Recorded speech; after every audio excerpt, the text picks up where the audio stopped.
New York and St. Louis, two cities who love their teams. To the deep left center. Mets win game 3. Swing and a long with the center field. Get up, baby, get up. The New York Mets are motivated by their intense emotion and drive. And it's strike 3 called, and the Mets have won it in a thriller. The St. Louis Cardinals thrive on the promise of pure power and the electric energy of Jim Edmonds. Back is Edmonds. He makes a sensational catch with his back to home plate. Meanwhile, these Mets are a reflection of their tough city. And just like the unforgiving mean streets of New York, Bobby Valentine's team will not back down, whatever the cost. But baseball has thrived next to America's great river for over a century. And in the National League, the Cardinals' tradition is second to none. Go crazy, folks! Go crazy! Next, it's Mike Piazza, Jim Edmonds, Mike Hampton, and the thrill named Will. Ooh, baby, it's the Mets and the Cardinals in Game 1 of the National League Championship Series on Fox. The AutoTrader.com pregame show is brought to you by AutoTrader.com, the biggest, best used car site on the planet. Cardinal yearbook. This is Busch Stadium in St. Louis, Missouri. Baseball's first official postseason was played in this city 115 Octobers ago. The New York-St. Louis postseason rivalry began 112 Octobers ago. Never before, though, has it had such a California flavor, the ex-Dodger Mike Piazza versus the ex-Angel Jim Edmonds. There are literally dozens of outstanding players in this matchup. 25 of them will advance to the World Series. It's Game 1 of the National League Championship Series and the AutoTrader.com pregame show. Alongside Steve Lyons, I'm Keith Olbermann. Good evening from America's Heartland. This series is as intriguing as any the postseason offers. In 2 years, the host Cardinals have gone from Mark McGwire and a bunch of guys wearing similar-looking uniforms to his to a team of pitching, defense, and execution to now a team that thinks itself so thin on the mound that it may ask Daryl Kile to do something no pitcher has done since Doug Drabeck and John Smoltz in 1992, namely, Steve, start 3 games out of a best-of-7 series. Yeah, that would mean you'd have to start Game 1, Game 4, and Game 7. And the reason guys don't do it anymore, because at this time in the season, you just don't have the arm strength to do it anymore. And Daryl Kile might not be your best candidate to do that anyway. He hasn't done it at all this year in the year 2000, and in the last 12 times he's done it, he's 3-8 with an ERA of almost 7.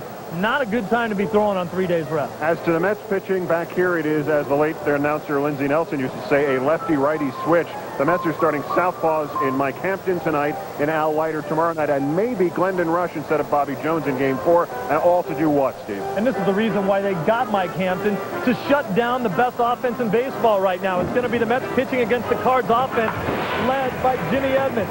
Jimmy Edmonds set a division series record with 6 extra base hits. He had 3 home runs as well. He can go out of the yard at any part of this ballpark. He did it against lefties, too, as he took Tom Glavine deep. And then, of course, you know he's a human highlight reel.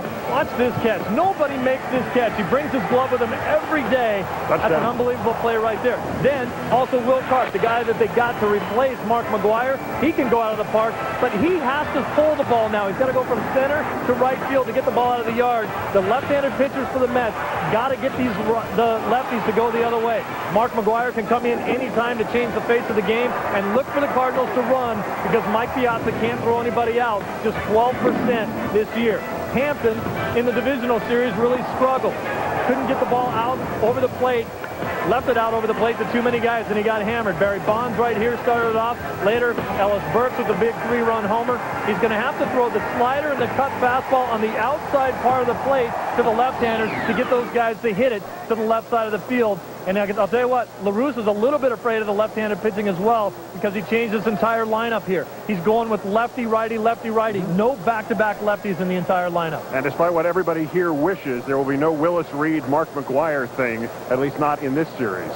Meanwhile, back in New York, an extraordinary prospect, the 2-time defending world champion Yankees, could be beaten at Yankee Stadium by the wild card Mariners twice in 20 hours by the two pitchers that Seattle got when they traded away Randy Johnson. Last night it was Freddie Garcia. Today, Brooklyn's own John Halama. Yankees shut out into the 8th, scoreless over 21 consecutive innings. When Bernie Williams breaks the drought, here comes Dave Justice. It's fitting in this ballpark. They're not going to get him.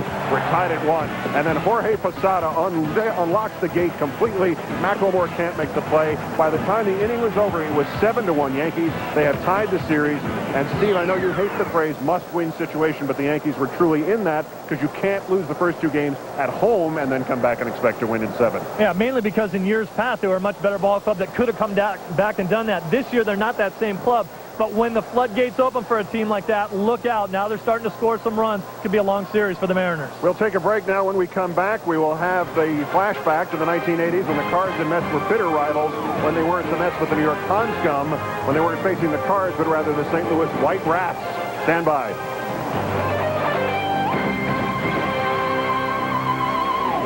You're watching the National League Championship Series on Fox, the home of NASCAR. In November on the Fox 5 10 o'clock news. Want to save money on your medication? I was totally shocked, totally surprised. Find out how you can get the prescription medication you need absolutely free on the Fox 5 10 o'clock news in November.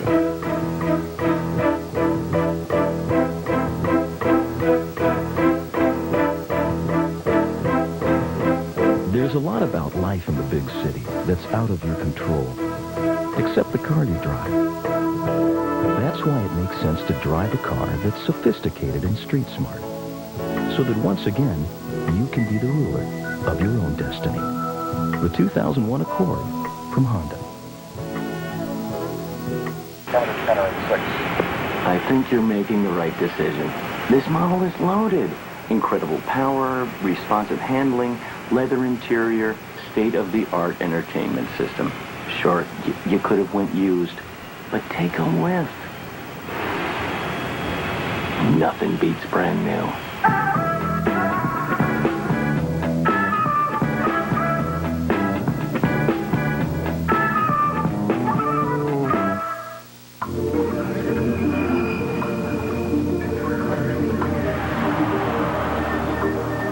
Taking the road less traveled may make all the difference, but only if you find it in the first place. AT&T Digital Pocket Net Service with free unlimited access to MapQuest.com and more.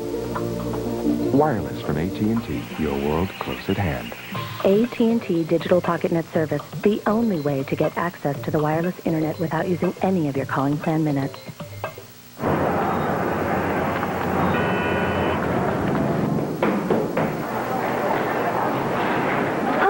I just made it.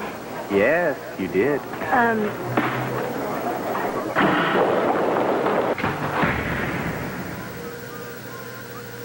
Ever get the feeling some people just stop trying? At Avis, we know a couple minutes can make all the difference. That's why with our preferred service, you can skip the counter and go straight to your car.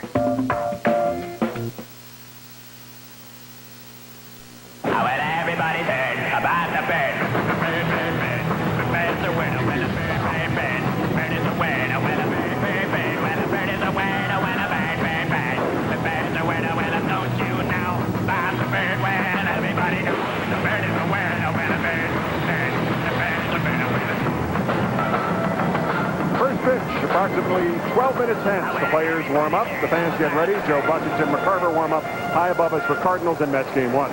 But not Game 1 of this rivalry. It started with a trade, the Cards sending first baseman Keith Hernandez to the Mets in June 1983 for relievers Neil Allen and Rick Ownby. It escalated when a St. Louis disc jockey called the Mets Pond Scum, and it climaxed when these teams fought a virtual 3-year war for dominance in the National League East. These franchises, these cities, do not like each other. This is mostly a World Series matchup. 1888, New York's first World Series win, Buck Ewing's Giants over the St. Louis Browns. 1926, Grover Cleveland Alexander strikes out Tony Lazzari. They made a movie about it. 1928, Lou Gehrig slams 4 homers in a sweep. 42 and 43, the Cards and Yanks trade 5-game victories. And in 1964, Bob Gibson brings down the curtain on the Yankee dynasty. But for 3 seasons in the 1980s, the Mets, led by ex-Card Keith Hernandez, and the Cards, led by ex-Met executive Whitey Herzog, were as bloodthirsty a rivalry as baseball had and produced the National League champion each season. The 1985 Mets led St. Louis by half a game in the old NL East as late as September 13th. Then Jack Clark and the Cardinals reeled off 14 of 15 to lead by 3 on October 1st. The Mets arrived in St. Louis, won 1-0 on Darryl Strawberry's homer off Ken Daly in the 11th, then 5-2 for 20-year-old Dwight Gooden's 24th win, and suddenly they were within a game with 3 to play. But rookie Vince Coleman's 2-run single and the relief of 37-day veteran Todd Worrell led St. Louis to a 4-3 victory that virtually eliminated New York. In '86, the Mets ran away with the division. The Cards were third, 28.5 games back, in large part because the Mets beat them in each of their first 8 meetings that year. But in '87, they joined the battle anew. St. Louis led the Mets by 9.5 in July. By September 11th, the Mets had crept to within a bucket of hay. Strawberry had hit another massive key homer. The Mets led 3-0, and Ron Darling was no-hitting the Cards as the great arbiter in the sky thumbed the Mets out, literally. Diving for Vince Coleman's bunt in the 6th, Darling, the only Mets starter all year who had not been hurt, ripped ligaments in his pitching thumb. The no-hitter and his season were over. But the Mets still led 4-2, 2 out, 1 on. Closer Roger McDowell with 2 strikes on Terry Pendleton. A half-a-game deficit, 1 good pitch away when Pendleton unloaded a titanic game-tying homer. One of only 59 homers hit that year by Cardinals other than Jack Clark. Cards won in 10 and virtually won the division that night. With the coming of 3 divisions, the New York-St. Louis Eastern rivalry ended, but not the enmity. This year, the Mets reeled off 6 straight wins versus the Cards, but here at Busch on September 1st, Jim Edmonds homered to beat the Mets in the bottom of the 9th. Then on the 2nd, ex-Met Fernando Viñas singled to win it in the bottom of the 9th. Then on the 3rd, Edmonds hit another game-ender, and the Mets had been swept. Okay, it wasn't Babe Ruth hitting 3 homers at Sportsman's Park in Game 4 of the 26th series, but it'll do. All right, let's talk about the practicalities of that last series. The Mets had won 6 in a row, then they come in here and lose in the last inning 3 in a row. Yeah, all 3 of those games, and they celebrated every one of those wins like they had just won the World Series. That's a situation where the Mets sit back and look at that and they say, remember what they did the last time we came into this house? Do not let that happen again. I think good pitching always beats good hitting. I give the edge to the Mets in this series. And we're going to go 7? It is going to go at least 6, probably 7. It's going to be a great one. All right, they're kicking us off the field. Apparently there's a game coming up. It will pit the 2 former Houston teammates who left for greener pastures, the lefty Mike Hampton of New York, the righty Daryl Kile of St. Louis. Cards have not seen the World Series since 1987. They and their all-red fans would like nothing better than to see it again at the Mets' expense. For Steve Lyons, I'm Keith Olbermann. We'll see you after the game. After this break, Joe Buck, Tim McCarver, Bob Brenly bring you the action as we take you out to the ball game.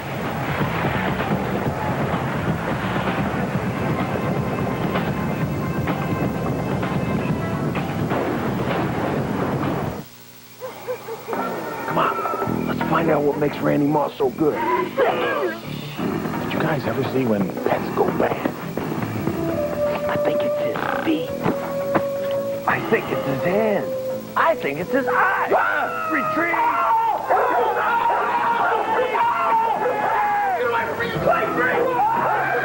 It's a Fox NFL Sunday doubleheader this week at noon Eastern, 9 Pacific. I'm telling you, he is.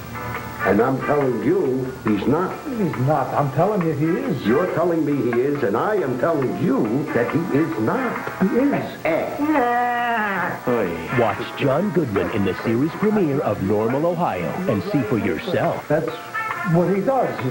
The fact that he moves a wrist. Normal, Ohio, Wednesday, November 1st at 8:30, 7:30 Central on Fox. Murray, you're touching my knee. Sorry. This fall, only one thing can come between Ally McBeal and her man. How's the sex? I don't care to talk about that. Ooh, that's good, huh?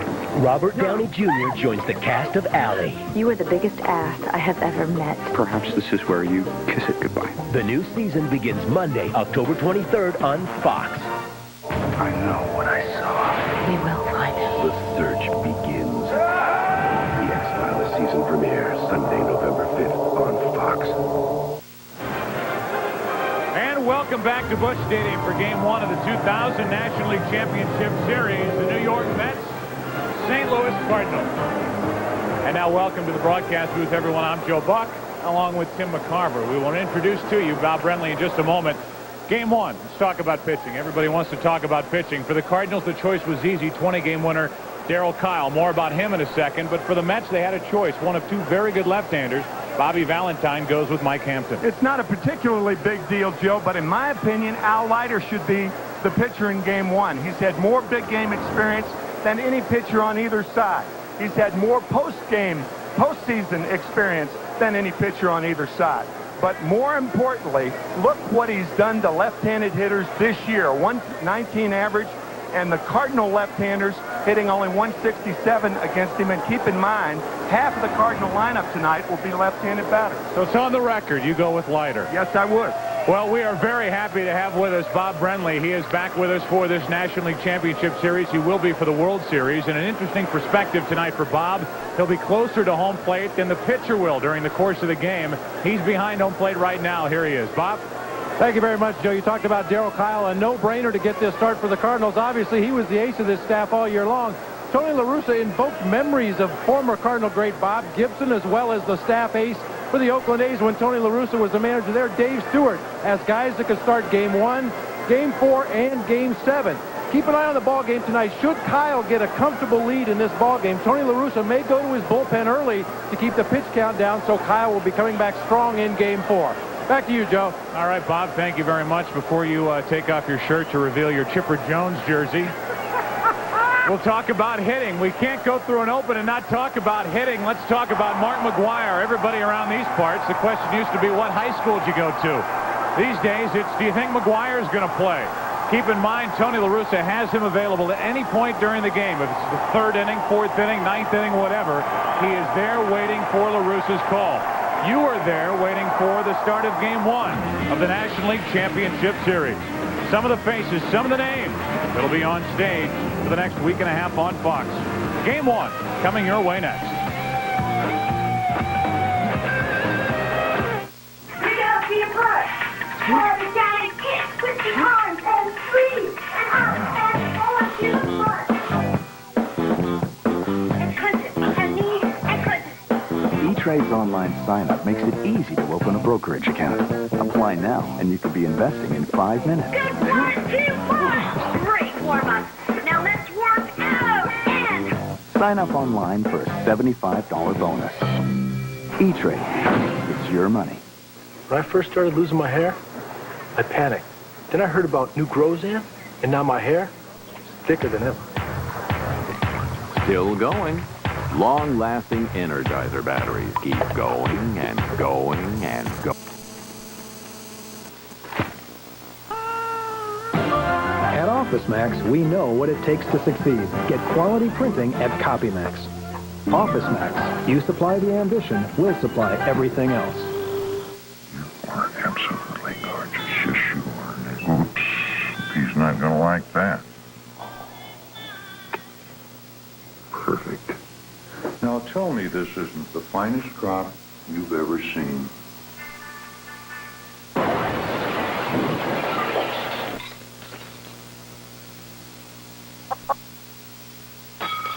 Why don't you go next? For the best flakes, we only accept the best corn. Kellogg's Corn Flakes. What does it take to get a plane off the ground? 50 tons of aluminum. 95 miles of wire. Thousands of engineers. 1,200 suppliers. 3 million emails. 27,000 e-business transactions. And one very powerful e-business solution that makes the whole thing soar. SAP. The National League Championship Series on Fox is brought to you by E-Trade. It's your money. By Energizer, long-lasting Energizer batteries, the power to keep going and going. By OfficeMax, you supply the ambition, we'll supply everything else. And by SAP, the best-run e-businesses run mysap.com. Well, this crowd is ready to go, and so are the homestanding Cardinals. They're on the field. Kyle will take his warm-up tosses. Don't particularly understand that. But we all know that Kyle is one of 2 20-game winners in the National League this year. And here's the Autotrader.com starting lineup for the New York Mets. They lead it off with Timo Perez. He's in right field. Edgardo Alfonso batting second. At second, Mike Piazza hitting third. He's the catcher. Robin Ventura is at third. Then Todd Zeile, the former Cardinal, at first. Benny Agbayani, a hero of Game 3 in that division series with the Giants, is in left field, batting sixth. Then hitting seventh, the center fielder, Jay Payton. Mike Bordick is the shortstop, and Mike Hampton is pitching and batting ninth. The Cardinals defensively committed 111 errors on the season.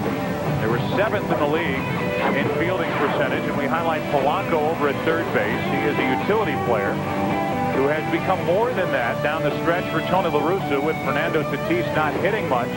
Polanco has become the everyday third baseman, and a big-priced third baseman in Tatis is sitting over on the dugout bench, and there's the right-hander. 29 during the regular season, Daryl Kile. Daryl Kile is happy to be back at sea level. The last 2 years, he was pitching in the mile-high city of Denver. He had 2 miserable years after an enviable record with the Houston Astros. His first year with the Cardinals, that 12-6 curveball is a real downer and works much better at sea level than it did in the mountainous Denver area. A short delivery, he hides the ball very well. For a tall man, he's very compact in his delivery. And experimenting with that split finger fastball, Tony La Russa telling us that depending on how his early innings go, he'll use that splitter depending on whether the Met hitters are swinging at it or not.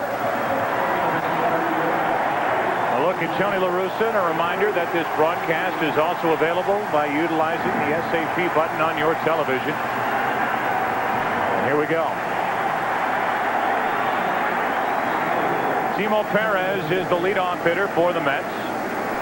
Talked to Timo while they were working out yesterday. I said, all right, what is it? Perez? He said, Perez. So we're going with Perez. Well, Timo's mom, Maria Luisa, watching from the Bronx tonight, visiting New York City. And she saw the New York Yankees come back with 7 runs in the bottom of the 8th inning to finally score against the Seattle Mariners and even up that series. Here we go, game 1 of the NLCS in St. Louis. Glad you're with us. Strike 1 on the outside corner. It is, by the way, Timo's mom's birthday, and he asked us to wish her a happy birthday. So happy birthday, Maria Luisa. No balls, 1 strike, and now 0-2. Perez got the September call-up, came up, and really injected a little life in this Mets lineup. Not really blessed with a lot of speed, this Mets team, and he really gives Bobby Valentine some more options. Valentine will tell you his lineup works a lot better with Timo at the top of it. With Alfonso batting second, Piazza third. That misses the inside corner. It's 1-2. He's the best bunter on the team. I mean, anybody who can lay down a 3-2 bunt, as he did against the San Francisco Giants in Game 2 at Pac Bell.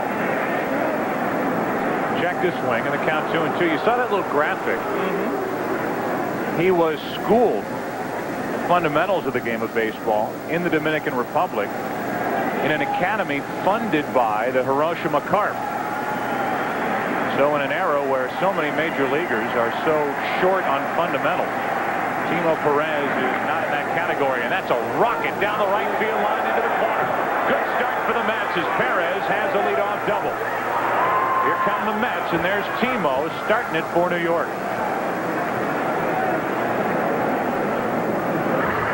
Happy birthday to his mom. A 2-2 fastball right there, and it was a tracer down in the right field corner.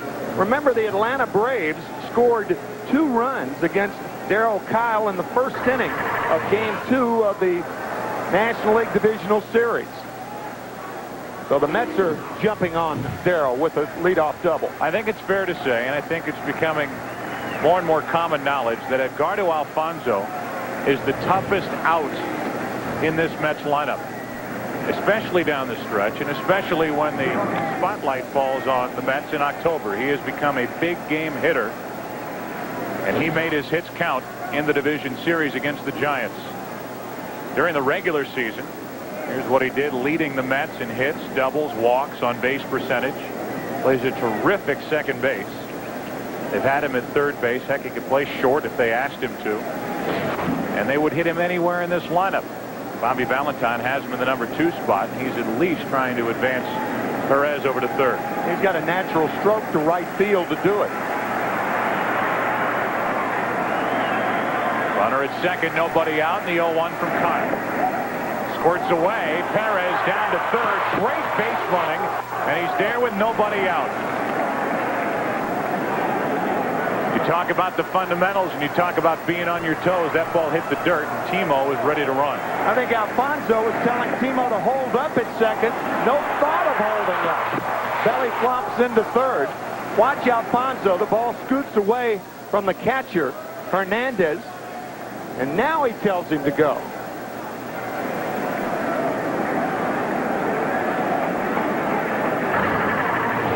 Hernandez couldn't get anything on that throw, and so Perez is at third with nobody out.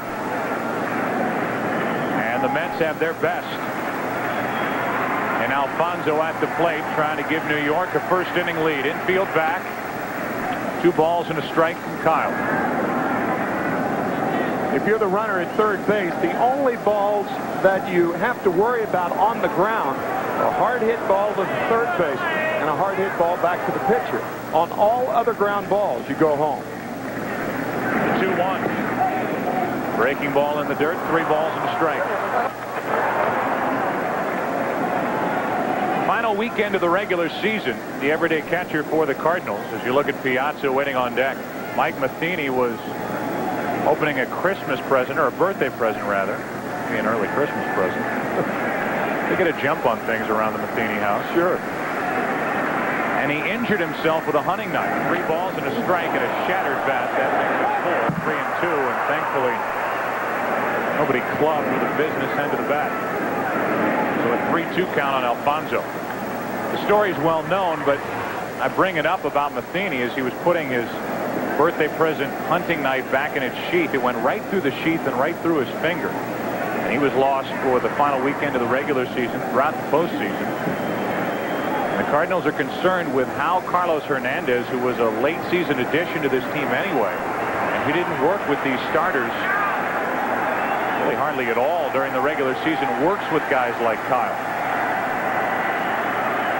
3 balls, 2 strikes. Hernandez puts down the signs, and Kile misses with ball 4. A double, a wild pitch, and now a walk. Let's go to Bob Brenly. Joe, you mentioned the injury to Mike Matheny. Tony La Russa said he will use him as a 7th coach on the staff since he has been the regular catcher for the Cardinals all season. He sees things from the pitching staff that perhaps Carlos Hernandez would not be familiar with. Also, Mike Matheny took out the lineup card tonight for the Cardinals. The 5th consecutive game he's done so. They have yet to lose when Mike Matheny takes out the lineup card. They're not superstitious at all. Joe, I think your point's well taken. I think that might be the reason that the Cardinals added as their 25th player today, Rick Wilkins, another catcher. First and third, nobody out for Piazza, and he hits a ball fair past third and down toward the corner. A first inning run at least for the Mets as Perez scores. It's a double, and it's second and third, still nobody out. A double, a wild pitch, a walk, another double. And the Mets have come firing out of the gate here in St. Louis. Mike Piazza appeared to go up and look for this curveball. Hits it between Polanca and the bag. Finds a seam down the third baseline. Perez down the right field line. Piazza down the left field line. A walk sandwiched in between, and the Mets are looking to do major damage here in the first. All smiles down there as Ventura pops one into left field. They will test the arm of Drew. Alfonso takes off. The throw is into third. It's 2-0 Mets here in the first inning on a sac fly by Robin Ventura. The Mets during the division series didn't get much of anything out of their big 4 hitters. And when I say big 4, I'm talking about Alfonso, Piazza, Ventura, Zeal. We're hitting 2 through 5 in their lineup tonight. They've been a little bit encouraged with the way Ventura has been swinging the bat the last couple of games. And here he picks up the RBI with a sac fly the opposite way. Robin with the big home run to put the Mets on the board in game 4, and an RBI sac fly right here. Yeah, the big three, Ventura, Piazza, and Zeal, 6 for 42 in the LDS. And now Zeal still only 1 out in the inning. And a strike on a fastball from Kile. Zeal up with St. Louis in '89. 1990 was his first full season. 93 his best year as a Cardinal. 17 home runs, over 100 RBIs. But he has bounced around since being traded to the Cubs. 8 different organizations as the count evens at 1.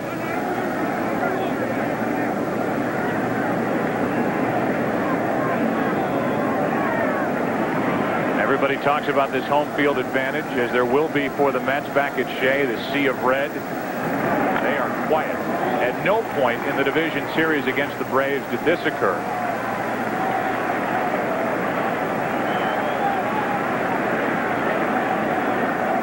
Zeal with a count of 1 ball, 2 strikes. 12th season for Todd. They're the team: St. Louis, the Cubs, Philadelphia, Baltimore, the Dodgers, Florida, Texas, the Mets. Over 200 home runs in his career. The 1-2. On the inside corner, 2 out. And Zeal has a word or two or a look for Bruce Fremming, the home plate umpire. Todd thought the ball was inside. Daryl Kile with a couple of doubles in this inning. And that's a good pitch right up under the arms. Arms up, 2nd out. A high strike. And there's the look from Zeal to Fremming. Fremming in his 30th year as a major league umpire has had a few of those looks. That's a zealous look, all right. For hitters walking away from the plate. Runner at second, 2 out. Here's Akbayani. And ball 1.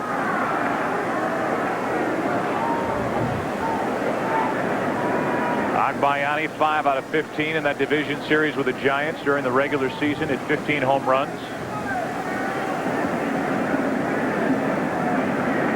Runner at second with 2 out. 2 runs home for the Mets, and that's a tester for Renteria to his left.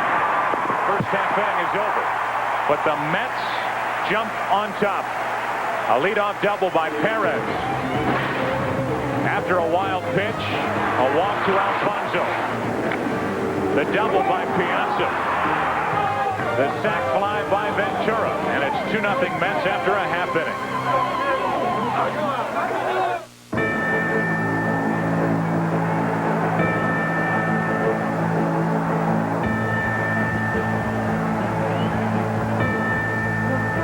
Ice-ho!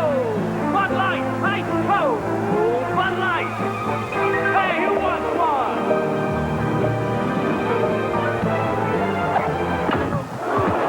With a great taste that won't fill you up and never let you down. Make it a Bud Light. Kid, how many fingers? Taste fine. Alto, calduccio, caldissimo. Aspetta,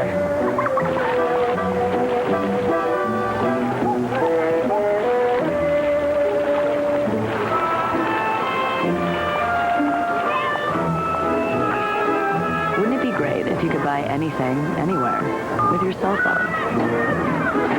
Wireless e-business, coming from IBM.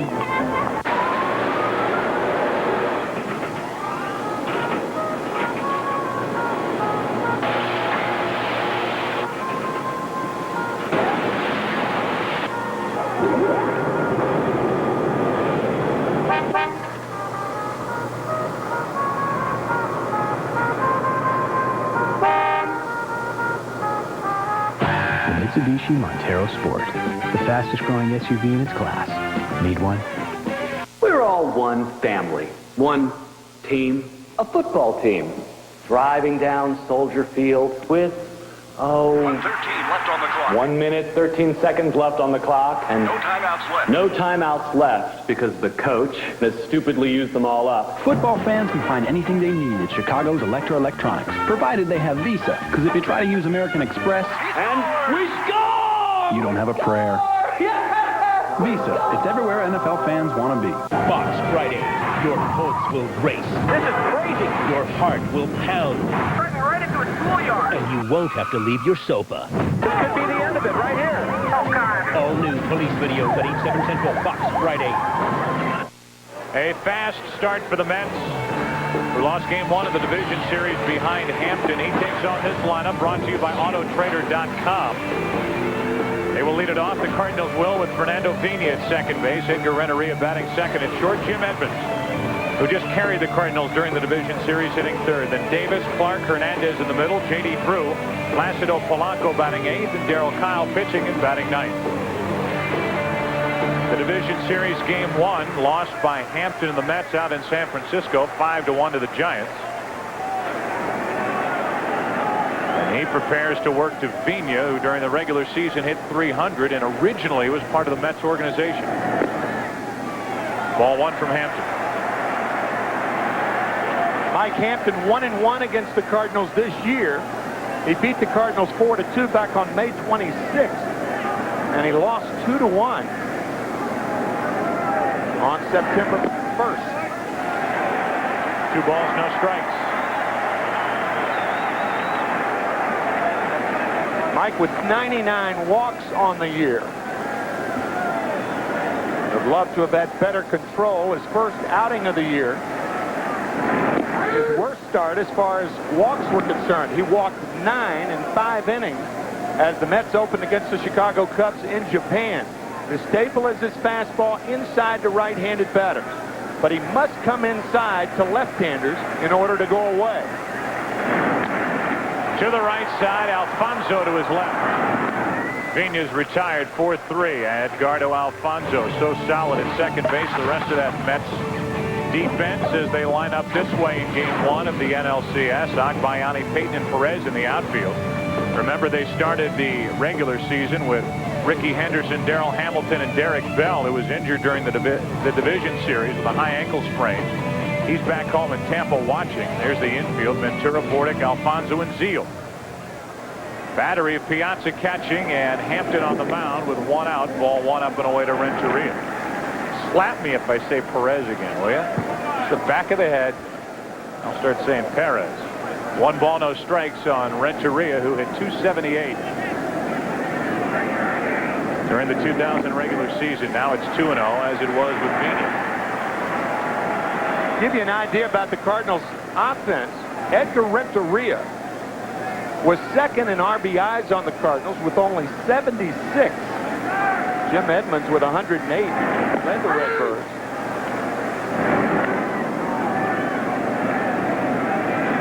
Edmonds waits on deck to count 2-1 on Renteria.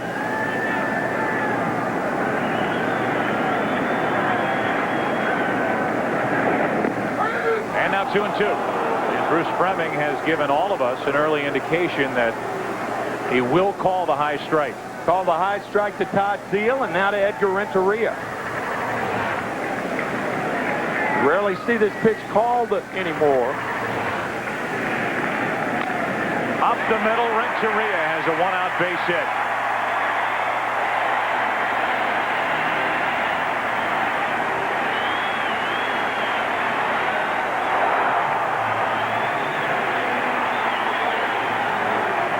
And the MVP chance will escape from this crowd as Jim Edmonds digs his way in.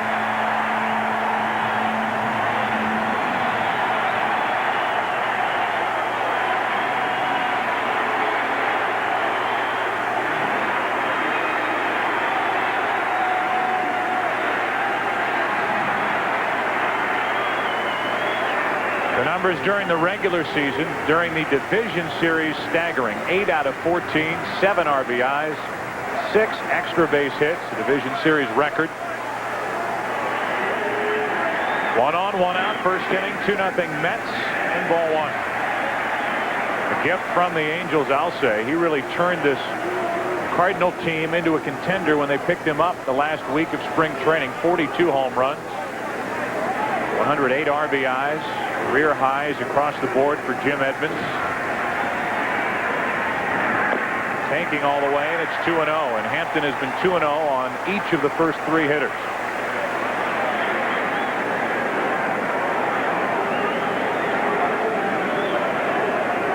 Edmonds doesn't leave much guesswork when he's taking a pitch. Stands there like the Musial statue outside Busch Stadium. 2-1. You mentioned the Cardinal trade to get Jim Edmonds, Kent Bottenfield, and Adam Kennedy going to the Anaheim Angels. About 10 days before that, the New York Yankees said they were interested in Jim Edmonds. The Angels gave them the pick of Darren Erstad, who led the majors in hits this year with 240, or Edmonds. The Yankees would have chosen Erstad, but the Yankees didn't want to part with Ramiro Mendoza. He was the key to it all. Yeah, that's why the deal was squelched. It was a lack of depth of pitching for the Yankees that kept Edmonds or Erstad out of a Yankee uniform, because they just simply couldn't afford to trade Ramiro Mendoza. What happens? Ramiro Mendoza's operated on. He's going to miss postseason. Shoulder problem. 2-2 as Hampton hits the outside corner.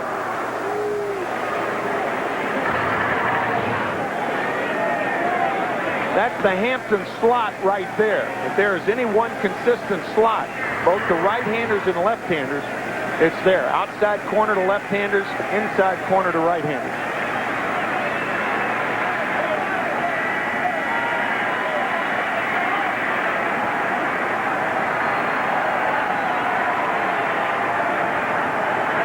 Runner at first, one out, 2-2 pitch. First swing of the night by Edmonds. It stays 2-2. In case you're wondering, Jim Edmonds against left-handed pitching this season hit .270. This team without Mark McGwire in their lineup is at a distinct disadvantage in this series against the Mets, facing Hampton in Game 1 and Leiter in Game 2.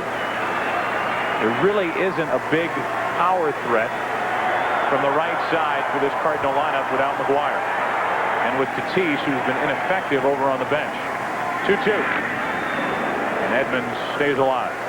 Fernando Tatis will probably start tomorrow night's game against Al Leiter.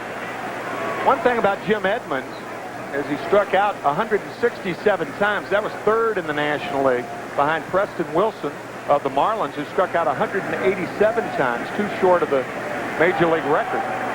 And Sammy Sosa struck out 168 times. There's Fernando Tatis. Still 2-2 on Edmonds. 2-0 Mets here in the first inning of Game 1. To the right side for Alfonso. They get the lead runner. What a good play by Edgardo Alfonso. They force Renteria at second. Score at 4-6, and it's 2 out. A man on for Eric Davis. Eddie Stanky, who used to teach baseball, manage baseball on the Cardinal chain, used to talk about a ball like this. If you're on first base, go in standing up. When you go in sliding, you actually clear the path for the second baseman. Think if Renteria had gone in standing up. It's a perfectly legal play. The ball hits him in the back, perhaps, disturbs the view of the shortstop, but by sliding, you clear the path to the shortstop, and Alfonso records the out. Now Eric Davis. Davis, 38 years old. This season hit .390 against left-handed pitching, and there's that funky pickoff move that the Mets employ, with the first baseman off the bag and going back to the bag with a left-hander on the mound. There are the numbers during the regular season for Eric Davis, who had less and less playing time as the season wore on with the emergence and the solid play of J.D. Drew.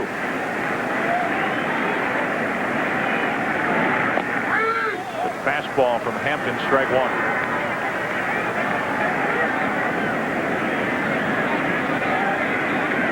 Tony La Russa telling us before the game that Hampton does not have a particularly good move to first base, but he's quick in delivering the ball home.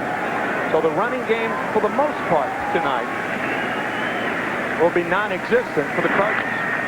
Davis fouls it out of play. Yet if the Cardinals have an advantage in this series, it would be a greater deal of team speed and dealing with Mike Piazza behind the plate, who threw out only 12.7% of would-be base stealers. Only 16 of 126 caught by Mike Piazza this year. 0-2 on Davis.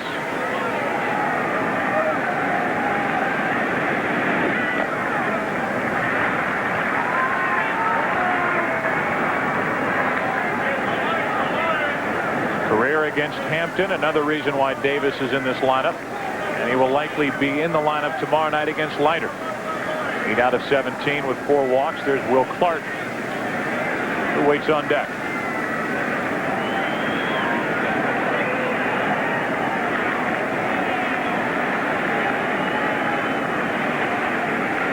A ball and 2 strikes, and Davis floats one into center. Base hit. Edmonds over to third. It's first and third, 2 out.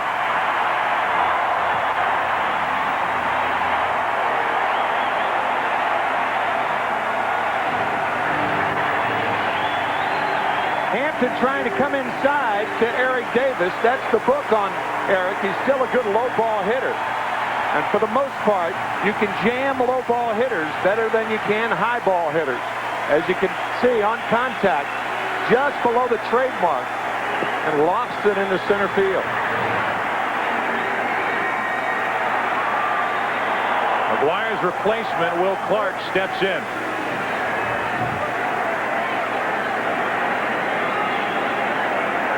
The numbers for Will Clark during the regular season, his history in LCS play is staggering. A career .489 hitter during LCS play as he's behind in the count 0-1. The '89 NLCS MVP when Clark and the Giants beat the Cubs.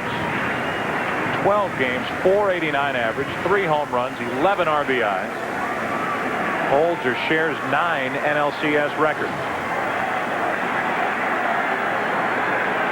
These two, Hampton and Clark, have never faced one another.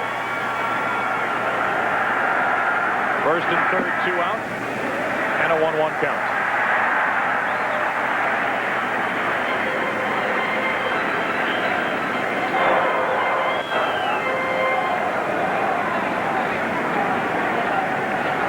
Runs on for St. Louis here in the bottom of the first inning.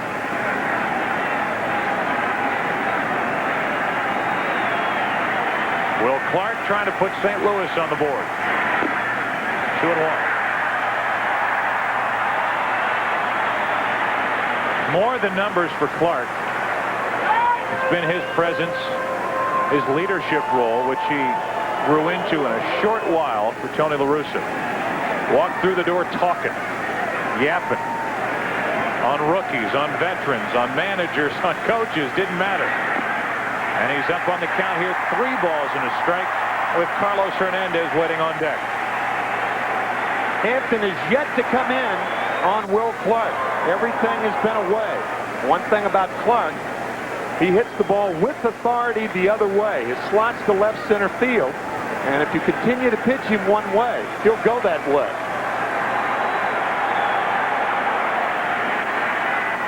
The 3-1. That'll load him up. 2 hits and a walk in the inning.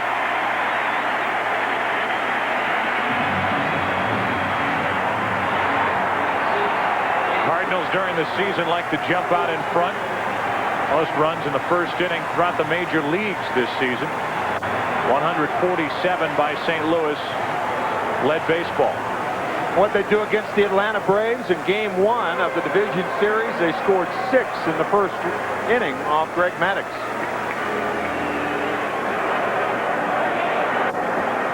Something's got to give. Something's got to give. Fewest runs allowed in the first. The Mets number 2 on the list of the Tigers of all teams.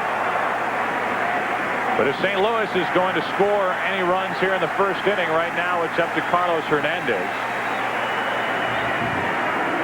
During the regular season at .256, and in the division series was 3 out of 11 with a home run. And Carlos has postseason experience. The Mets have not allowed a run in the last 18 innings. They held the Giants scoreless over the last 18 innings. Again, Hampton falls behind.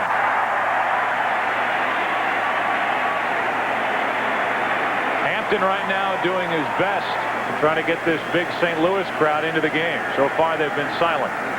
When you're wild low, you have to elevate, and Hernandez a good high ball hitter. A ball and a strike. Key pitch right there. Hernandez goes after ball 2, helping Hampton out with that swing. Carlos Hernandez 5 out of 15 in his career against Hampton. St. Louis trailing 2-0 in the first inning. Bases loaded, 2 out. To the second baseman, Alfonso. The flip in the inning is over. So the Cardinals threaten. They leave the bases loaded after 1. Game 1. St. Louis 2-0 Mets.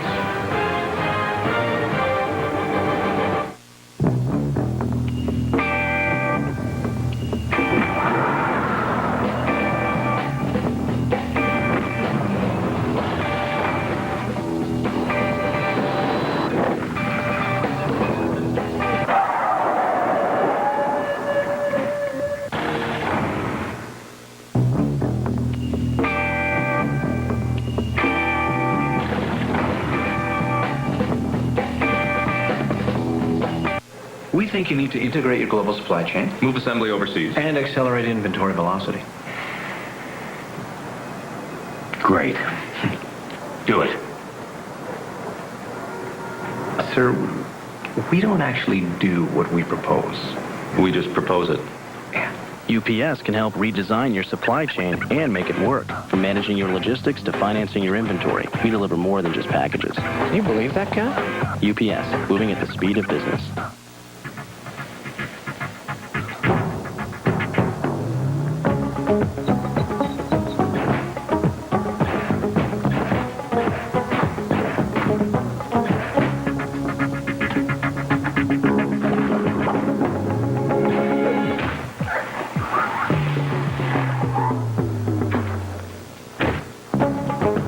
Get the power of 3, the Intel Pentium 3 processor.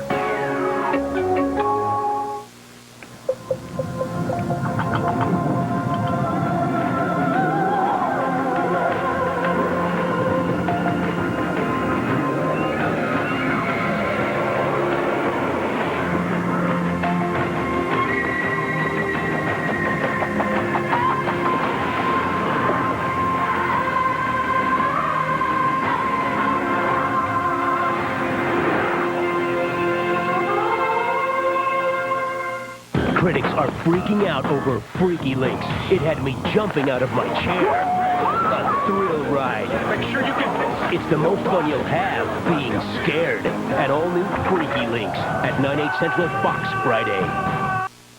Mike Piazza, an RBI double in the first inning, much to the obvious delight of Mets bench coach John Stearns. He's out, baby! He's out! He's out of the cage! The monster's out of the cage! The monster is out! The monster is out of the cage! Let's go! The monster's out of the cage! The monster is out of the cage! Let's go! There's the Monsters double down the left field line. Monster of the midway, doubling in the second run for the Mets. There's ball 1 low and away.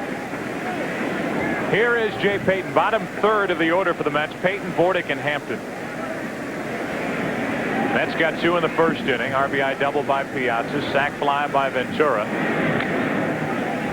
Not much of a swing there, and a fly ball down the right field line. Vigna the best angle on it, but Clark tries for it and misses it. Vigna did have the best angle right there. The ball did not have a lot of hang time for either to get under it. It's a much tougher play for Will Clark.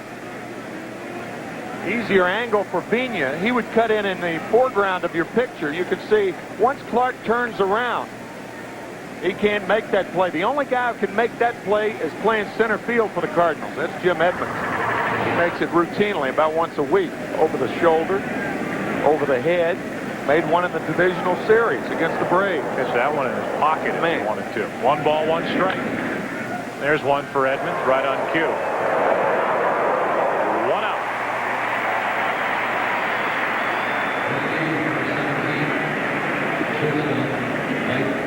Payton's retired, and the number 8 hitter, Mike Bordick, will step to the plate. Bordick, who came to the big leagues and learned so much from the manager in the other dugout, Tony La Russa, when the two were in Oakland. Picked up near the trading deadline by the Mets from the Baltimore Orioles. The Orioles should have just gone off and started their own team. You know what? Let's just pick up, get all the guys together, and go win the pennant somewhere. The Orioles became a year 2000 farm club for all the contenders around baseball, and Bordick, one who left the Orioles and ended up with the Mets and really solidified the shortstop position. 1 ball, 1 strike. It's almost like the Orioles should change their name to the Baltimore Contributors. Yeah. We got Bordick here. This is going to be off the top of my head, so it's not going to be good. I'll just say that right off the bat.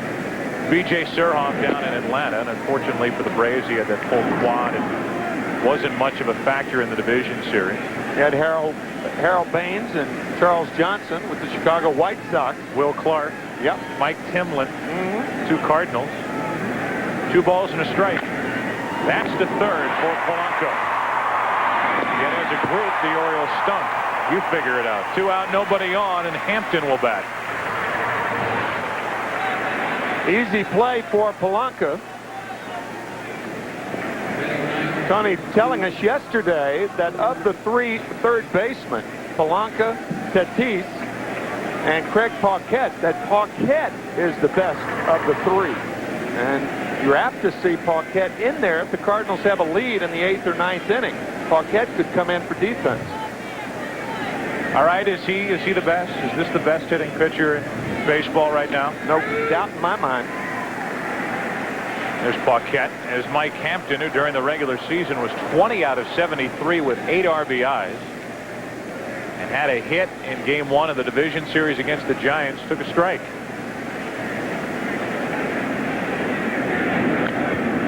Strike 2.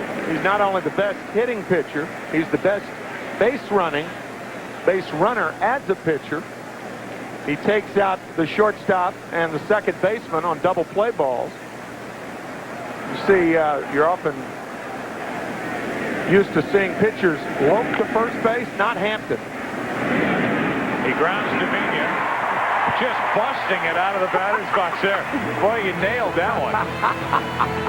Woo! Usually he'll be winded. He'll be winded when he goes back to the mound.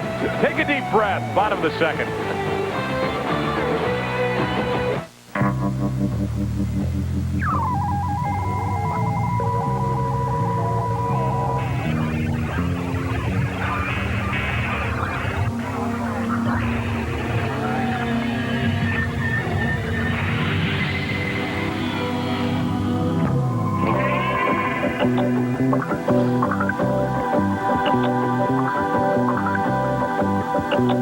Avaya, communication without boundaries. Sit down and listen to your inner voice. My inner voice says honor my inner child. Mine says love everyone. My inner voice says I like a Wendy's bacon mushroom melt. David, you need to go deeper. Oh, okay. With Biggie fries and a drink? Wait, my voice is saying that too. Oh, mine. When you're hungry, Wendy's bacon mushroom melt with 3 strips of bacon and mushrooms in a cheddar cheese sauce is like a voice that can't be denied. When you gotta have one, you gotta have one. Boy, talk about inner peace. Oh, we're gonna go play some ball. You got to try this. Radica's Play TV Baseball. Plug it into the TV and you're on the field. Let's go. See if you can hit my curveball. Oh, yeah. Pitch and bat against each other or play on your own. Play TV Baseball. You'd never hit my inside fastball. It's out of here. Full-length day or night games. Home run derby. Pitch and bat like you're on the field. I never knew you could play this real on TV. That's Radica. Play TV, the next generation of games. Batteries not included.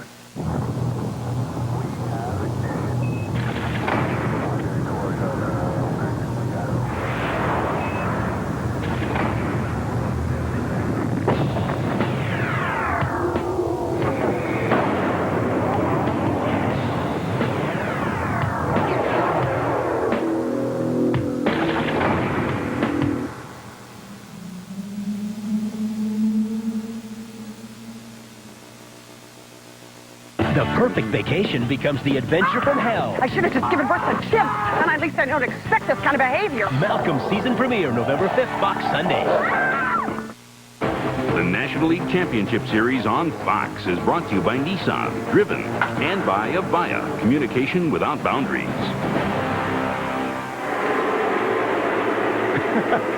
Okay. He didn't run hard to first. All right. But to give you an idea of his athletic ability, remember with the bases loaded, 2 outs.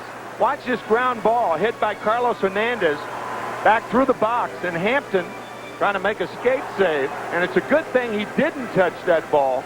Otherwise, it goes into right field, and the Cardinals perhaps could have scored 2 runs. But he is a tiger on the mound and at the plate.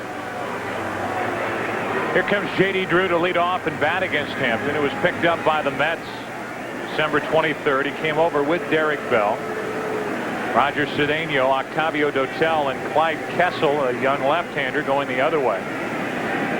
They really rented Mike Hampton. They didn't have anything signed to secure Hampton past this season. They brought Hampton here to be the staff ace, and I still think, along the lines of what you talked about during our opening, that Al Leiter just simply won't give up that crown. And I don't think that it's clear-cut that Hampton is the #1 guy on this team. And a lot of the Mets will tell you that. Leiter will pitch Game 2 tomorrow night. And nothing against Mike Hampton, but Al Leiter has been devastating against left-handed hitters. And the Cardinals in a position, as you look at Steve Phillips, who will have the unenviable task of trying to sign Mike Hampton this year. Some think that he'll come here to St. Louis and join his good friend Daryl Kile, who he's matched up against here tonight. The two were together in Houston. Some say Atlanta. Very few say the Mets. 1 ball, 2 strikes. Drew stays alive. Well, don't you think, Joe, that a lot depends on how far the Mets go in postseason? I mean, if the Mets win the National League Championship Series and then do well, and Mike does well in the World Series, and even if the Mets go all the way, I think that that would do a lot in perhaps convincing Hampton to come back with the Mets. Bobby Valentine, too. A ball and 2 strikes. The opposite way, right to Bordick, 1 away. Soft line drive, and Drew's retired. That'll bring in Polanco. You don't buy all that stuff about Hampton not being a New York kind of guy? Not really. I think he's fit in very well there. I think he likes New York. His home's still in Houston. He's from Brooksville, Florida. I mean, you adapt. I think all that stuff's overrated, not being able to adapt to New York City. You did well. I guess that's why I think it's overrated. That's right. 1 out, nobody on for Polanco. Placido hitting .316 during the regular season. And he is one of the favorites of Tony La Russa, as he was a favorite as a kid of Manny Mota. Pinch hitting artist for the Dodgers over the years, and now one of their coaches. Zeal with a backhanded stab, 2 away. Manny Mota, who championed the cause of Polanco and put him on a select team in the Dominican out of Santo Domingo, and made arrangements for Polanco to get a scholarship at the University of Miami. Even allowed Placido to room there at one of his homes. Manny has a home in Los Angeles and in Miami. That tells you more about the kind of guy Polanco is instead of the player. And Manny Mota, too. Yeah. Mota let him have his house. That tells you something about Polanco. Here's Kile with 2 out, nobody on. Daryl, not a great hitting pitcher, as opposed to his buddy Hampton on the mound. 1 ball, 1 strike.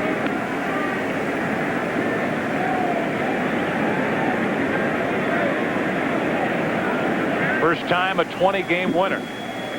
Daryl Kile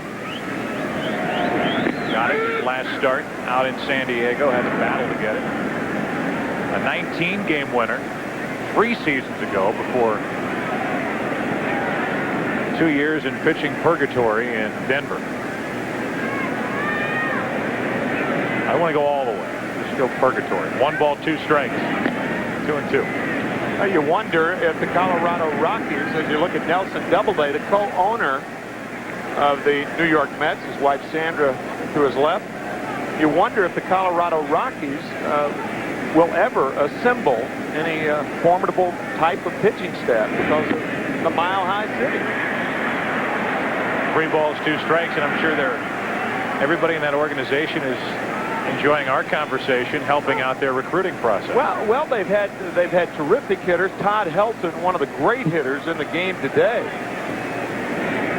A lot of runs scored at Coors Field there, but I can't think of a pitcher that's been successful in Denver yet.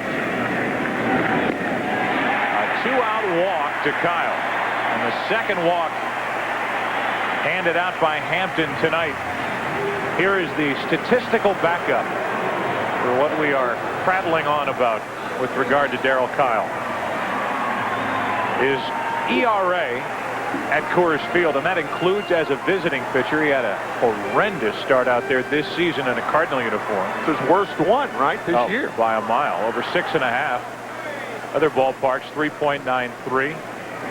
You would think that somebody who relies on that big over-the-top breaking ball would be hurt by that rarefied air, the mile-high altitude in Denver. They say that it really affects the breaking ball. I think it does. Here's Vina, 1 on, 2 out. Strike 1 on the outside corner. Fernando grounded out to second his first time up.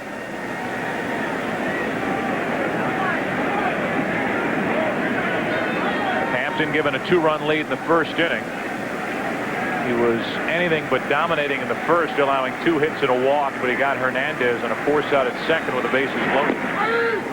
Now he's walked Kile, but run the count to 0-2 on Vina, who has a word for Bruce Fremming on his way out of the box. 0-2.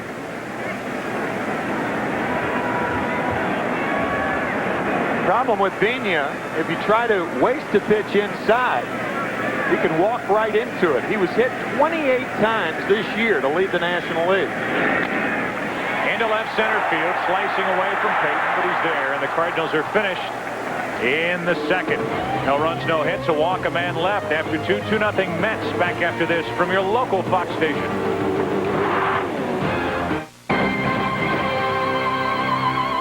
Tell me how to make money in the stock market. It's a good day guide to Wall Street.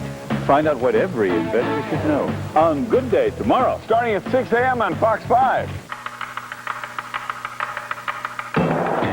Looking for a great way to transport your valuables? Chevy Blazer. It has more passenger room than Jeep Cherokee and the largest displacement V6 engine in its class. Standard. Plus, a smart lease as low as $299 a month makes a true sense of security affordable. Residency restrictions apply. Call for important lease details. The Blazer $299 Smart Lease. See your local Chevy dealer today. I'm Yolanda Vega. The New York Lotto jackpot is now... Hey. This week's Lotto jackpot is so big, it's almost more than one person can handle. We're Yolanda Vega. The New York Lotto jackpot is now $30 million. New York Lotto. You in? You look so familiar to me. Ready to fly? With more comfort. The best service. And of course, more space between seats.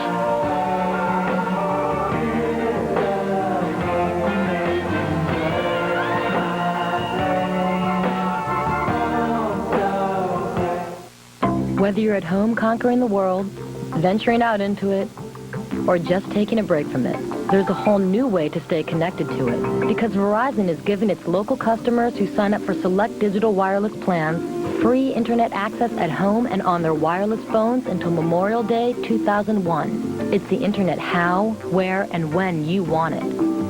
Call Verizon now to find out how you can get it all. Then consider it done.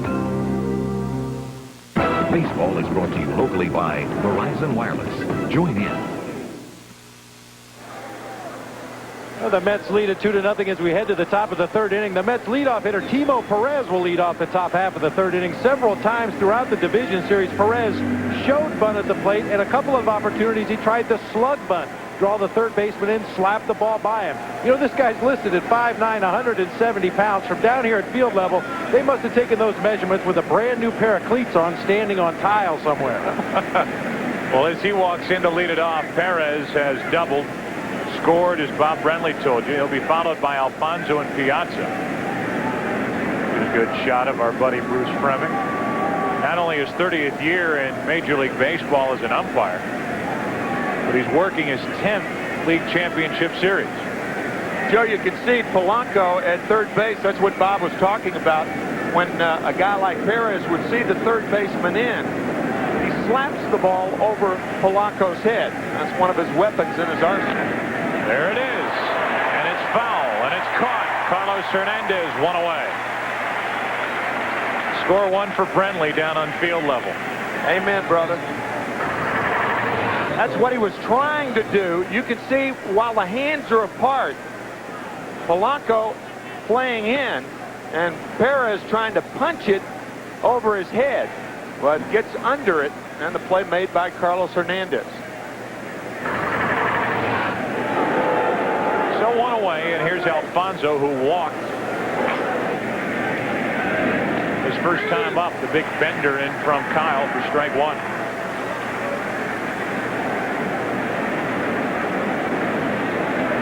Postseason, a .278 hitter.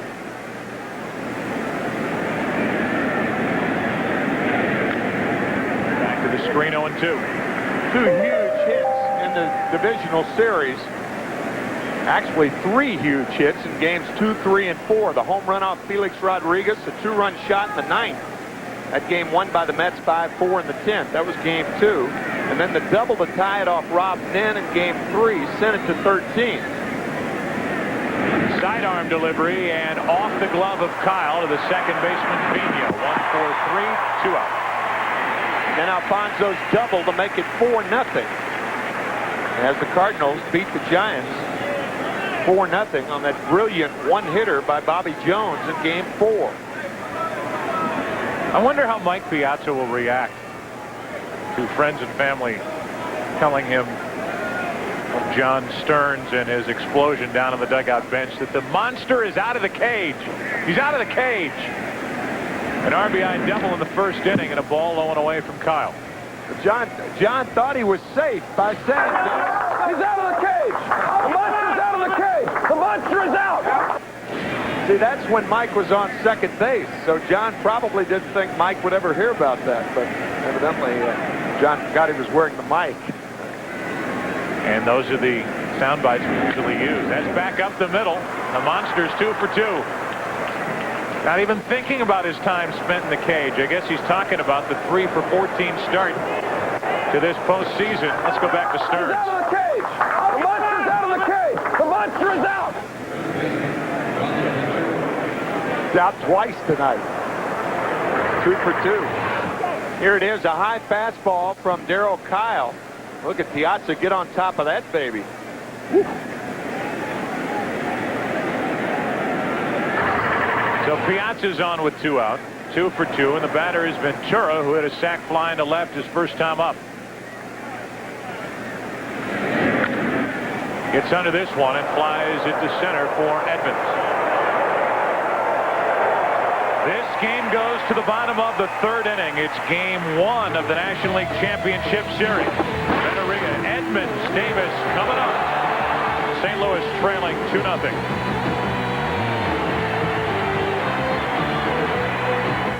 Howie, have a seat. Listen.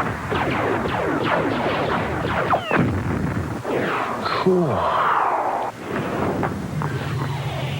It's just like a movie theater. RCA Digital Home Theater from Radio Shack. There's just one thing that's missing. A cup holder. Where can you get a big rebate on big RCA TVs? Radio Shack, of course. Pick out the TV of your dreams. Sign up for 3 years of MSN Internet access and you'll save $400. The RCA Digital Entertainment Center, only at Radio Shack. Hi-ho, hi-ho, it's off to work we go.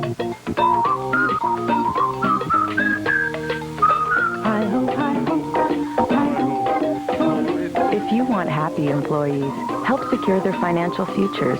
At the Principal Financial Group, that's what we do. We're the 401k leader. and offer financial solutions for you and growing businesses. The Principal Financial Group, we understand what you're working for. Critics agree.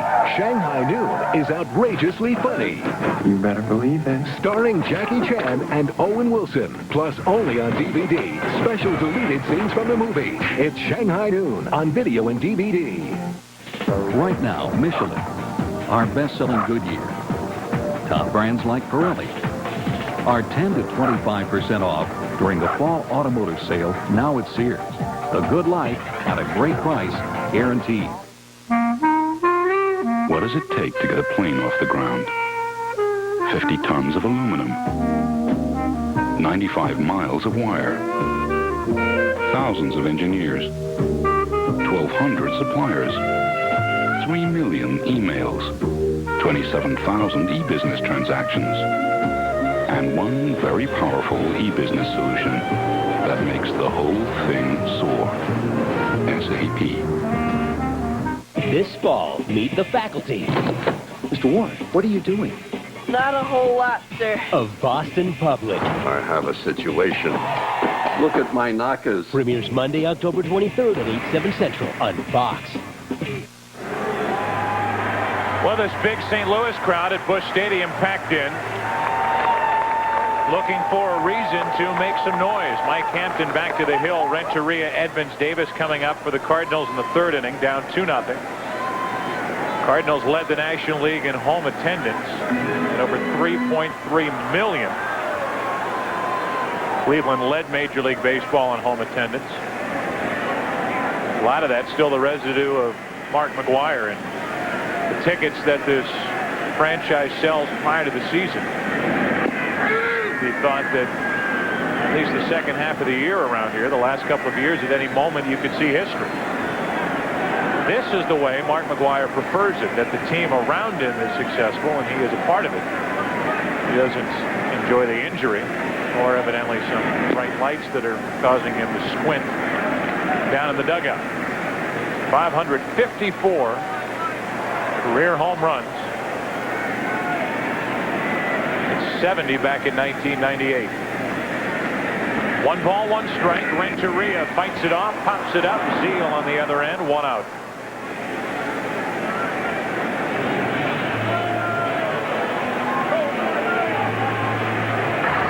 Well, they have club 70 here in St. Louis for McGwire's 70th home run. It didn't look like that. No. Trying to get out of the way. Lofted toward first base. Nope, 70 did not look like that. 70 was one of those lasers that he hit over the wall and left as number 62 was directed down into that left field corner. We were right in this very spot back in 1998. Here is home run number 70.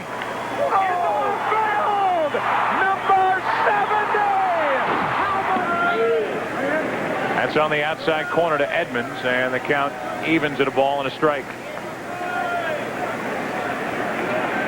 So historic 62, and then what is now the record 70. About what, 50 feet apart? Yep. Where they landed down the left field line. The 1-1 to Edmonds. A strike over the outside part, and it's 1-2. The interesting thing about the 62nd home run, breaking Roger Maris's record of 61, said back in 61, was that it was Mark's shortest home run of the year, only 341 feet. 2-2 from Hampton to Edmonds.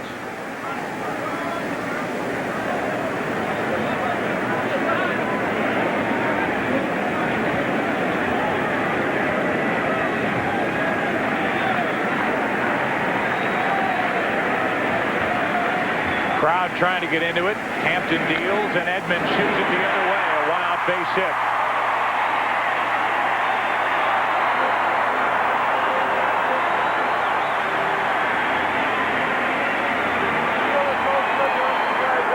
That's why we talked earlier in the game that Mike Hampton, in order to get left-handers out, you're going to have to come inside, because if you stay away, then the good left-handers like Edmonds and Will Clark will take you away. That's what Jim did there.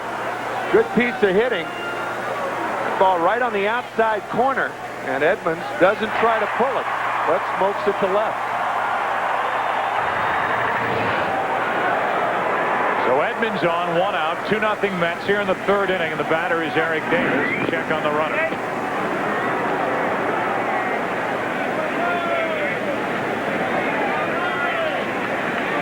Everybody talks about the advantage the Cardinals have on the bases with their great team speed. The advantage is that they'll be running against Mike Piazza during this season, during this series. During the season, they didn't steal many bases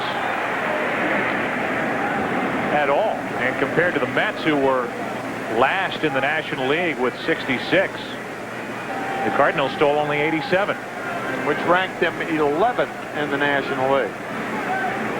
I think both teams are excellent base running teams, but neither is a particularly good base stealing team, and there's a big difference in that. Edmonds is excellent going from first to third, but had only 10 stolen bases on the year.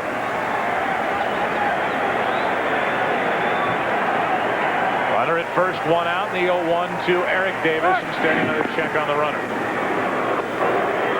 Well, Joe, you mentioned that Cardinals team speed. Not only will they use it to attempt a stolen base from time to time, but look for them to try to take the extra base on the Mets' outfield arms. Benny Agbayani, a very average arm in left. Jay Payton with numerous injuries to his throwing arm in center field. And Timo Perez, a rookie, relatively untested. He does have a strong arm, but he has never faced this kind of pressure before. 1 on, 1 out. Davis checked his swing. He didn't go, and the count evens at a ball and a strike.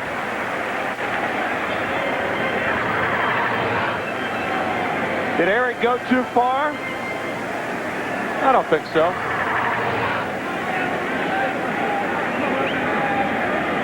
Davis already has a single in this game. 1 of 3 St. Louis hits. And gets away from Piazza, and Edmonds down to second with 1 out.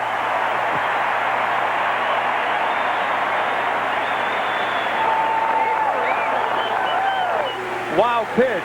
Only 2 wild pitches by Hampton this year. And this ball is a ball that Mike Piazza should handle. Even though it does hit the dirt, it rolls up the glove. Mike with those with knee problems and his more conventional, the style of blocking balls, that was not conventional right there. That ball should have been handled by Piazza. So now a 2-1 count on Davis. 2-2. Well, guys, it appeared that ball in the dirt for Mike Hampton went between the body and the left arm of Mike Piazza. It appeared he had his glove down to block the 5-hole very well. The ball hit off his glove and looked like it went between his arm and his body. And as you know, Tim, you're supposed to pinch those arms in close to your body, and that one got through the hole right there at the left elbow. We're used to seeing balls perhaps go through the wickets between the legs, but rarely between the arm and the body. Full count.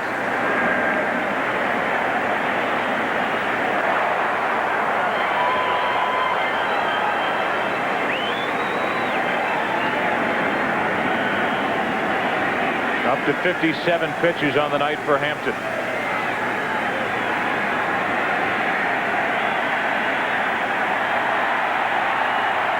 Three balls, 2 strikes on Davis. Got him over the inside corner, 2 out. We talked about how the Cardinals, or how the Mets will try to pitch to Eric Davis. Try to pitch him inside. This ball inside fouled away. Another one inside misses. Another one inside for the wild pitch. This one away. And away missing. Right back in there for strike 3. Since Eric Davis came into the National League pitchers have tried to pitch him tight. That is not unusual for a good low ball hitter like Davis. Now Will Clark with a runner at second, 2 out. Still 2-0 Mets. Strike 1. And you're even talking about a young Eric Davis. When he pulled those hands down low in a Cincinnati Reds uniform, he was still vulnerable to that good pitch inside. Most low ball hitters are, and And the reason for that is you can jam low ball hitters better than you can high ball hitters because low ball hitters do not have as quick a bats as high ball hitters. That's why you can get inside on a low ball hitter. And that's what Hampton did that last time at bat for Davis. In 171 at-bats during the regular season after being traded to St. Louis by Baltimore, Will Clark hit 12 home runs. Talked about his success in years past in LCS play. He hit a home run against the Braves in the division series. And he bats with Edmonds at second, 2 out. And he's ahead on the count, 2 balls and a strike. No doubt filling big shoes. With McGuire, the Cardinals were 50 and 34. Had an extremely dangerous lineup when everybody was healthy. After the injury, reality set in that they weren't going to have McGuire for the rest of the season, and the team started into a tailspin. But then Clark came here, picked up the spirits, helped the team play better, and now he grounds to first. Zeal corrals it, beats Hampton, and the inning is over. A 1-out hit by Edmonds, a wild pitch put him at second. He stayed there, and after 3, 2-0 New York. Do I think you're a psycho? Yes. That's my future son-in-law. Time, Rolling Stone, Roger Ebert, the LA Times. Everybody is raving about the funniest movie of the year. Can you do with that? Meet the Parents, rated PG-13, now playing.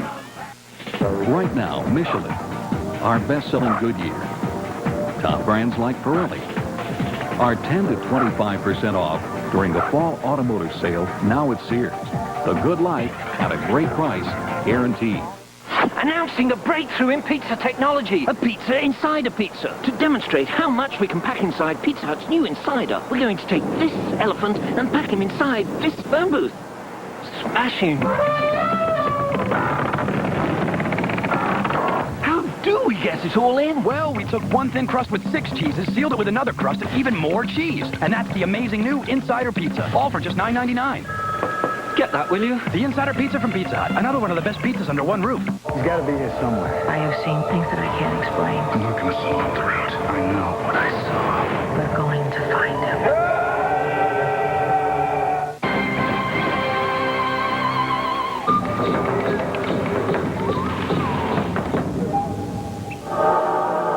I'm in heaven. Heaven! I'm in heaven! And my heart beats so that I can hardly speak. Owning a Jeep Cherokee means more than just freedom. It means you're part of something bigger. And now get all this for no extra charge. I think I want to make a trade. Phil Jackson arrived in L.A. today and wasted no time getting down to business. Talk basketball because Showtime has returned to Los Angeles. Who, what, when, where? Come on, Phil. Come on. Come on. Hi, Mr. Jackson. So I heard about a trade. What's up? How you doing? I'm Pete, your limo driver. I was just wondering, you know anything about the trade? I'm going to make it right now. TV Waterhouse, member New York Stock Exchange. Show me some love, Phil. Baseball is brought to you locally by TD Waterhouse, the global online financial services firm.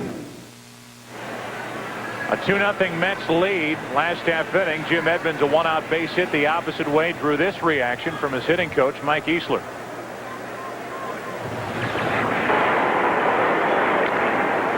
That's beautiful. That is hitting. That is hitting. That's it, Jim Ed. We got to do, Lefty. That's what we got to do. Come on now. Mike Easler pleased with Edmonds going the other way on that fastball from Mike Hampton. But the Cardinals have yet to score against Mike. Zeal leads it off, takes the breaking ball, 4-strike 1 from Daryl Kile. 4th inning now and a 2-0 Mets lead. They got 2 in the first if you're just joining us. A double by Timo Perez leading off, a walk to Alfonso, Piazza an RBI double, and a sac fly by Ventura, strike 2.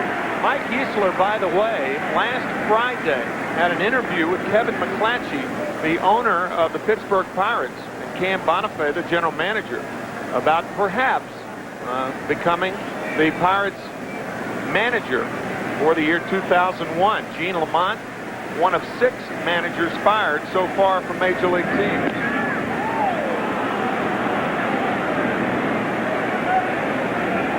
A ball and 2 strikes from Kile to Zeal. Zeal so far 1 out of 15 in the postseason. Another sidearm delivery that missed.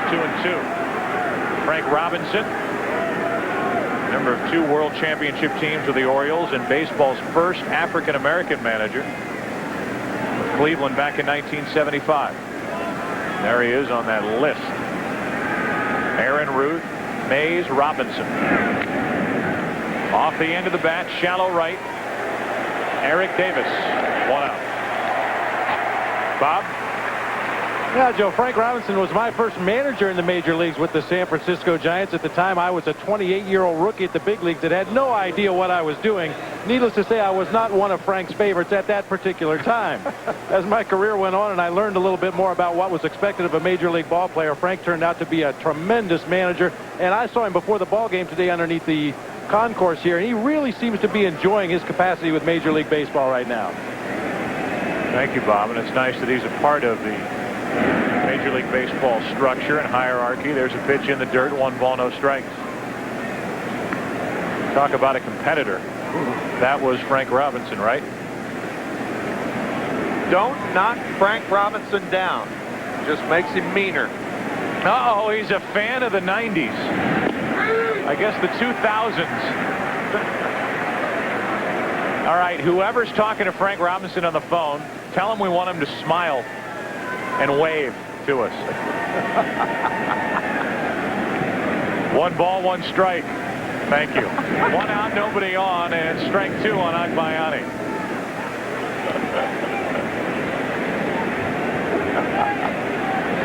Tell him he's still on, and we'd like him to get up, remove his jacket, and do some sort of... Thank you. It's the year 2000. If he's wearing a cravat shirt under that jacket, I'm coming out of this booth.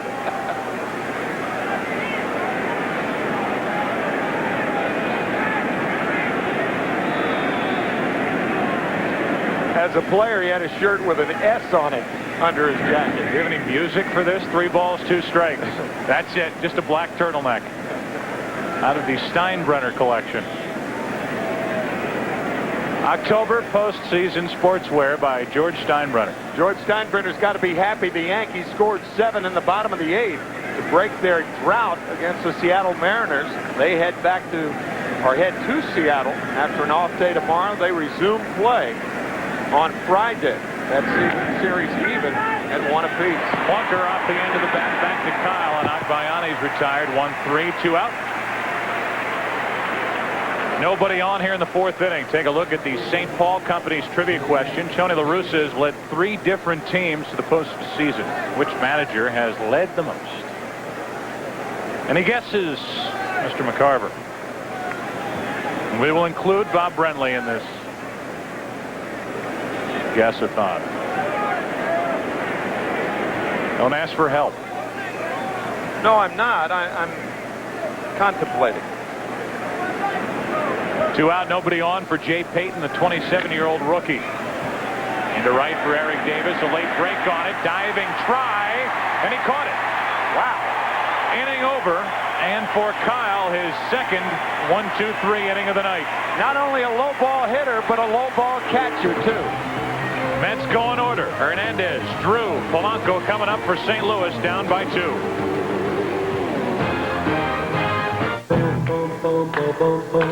There are those moments in life when absolutely nothing weighs you down. When you feel totally, completely free.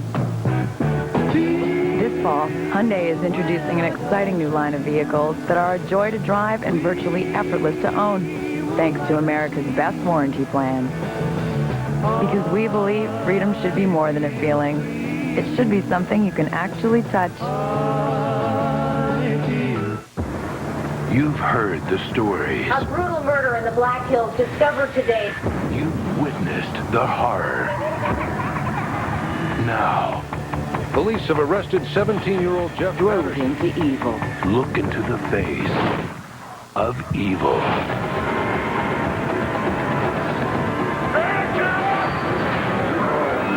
Book of Shadows, Blair Witch 2, rated R.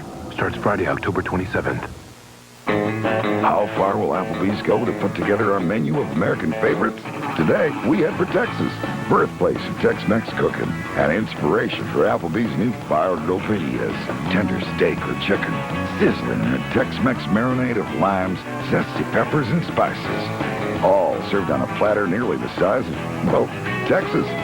New fire-grilled fajitas, from the heart of Texas to your table. It's a taste as American as Applebee's. Where do you find inspiration? Sometimes where you least expect it. With technology that takes you beyond old boundaries to something more inspiring. Like the compact ProLiant server. With a 1.75-inch profile that fits everywhere, you can have your next big idea anywhere. Welcome to the new IT. Inspiration technology from Compaq. This fall, John Goodman is a normal guy with one little twist. If it isn't my gay homosexual son. Normal Ohio premieres Wednesday, November 1st at 8:30, 7:30 Central on Fox. Time magazine calls Dark Angel hellaciously fun. What's your name, Dollface? All new Dark Angel. Pitch is back. At 9/8 Central, Fox, Tuesday. A 2-0 New York lead, bottom of the fourth inning. Joe Buck and Tim McCarver with you, wearing these ribbons for autism awareness. Nice. And, yeah, It is nice. And well worth it. We welcome you back to our booth here in St. Louis. Game 1 of this National League Championship Series. And so far, the choice of Mike Hampton has been the right choice, although he has been anything but perfect, allowing 2 hits and a walk in the first inning. A walk to the pitcher Kile in the second, got around that. A 1-out hit by Edmonds in the third, a wild pitch, but got around that by striking out Davis and getting Will Clark in a ground ball. And now Carlos Hernandez, who had the bases loaded 2 out back in the first inning and tapped into a 4-6 force out, is in the hole leading off here with a 1-ball, 2-strike count. Best chance the Cardinals had to score was when Hernandez was up the first time, stranding the bases loaded in the first.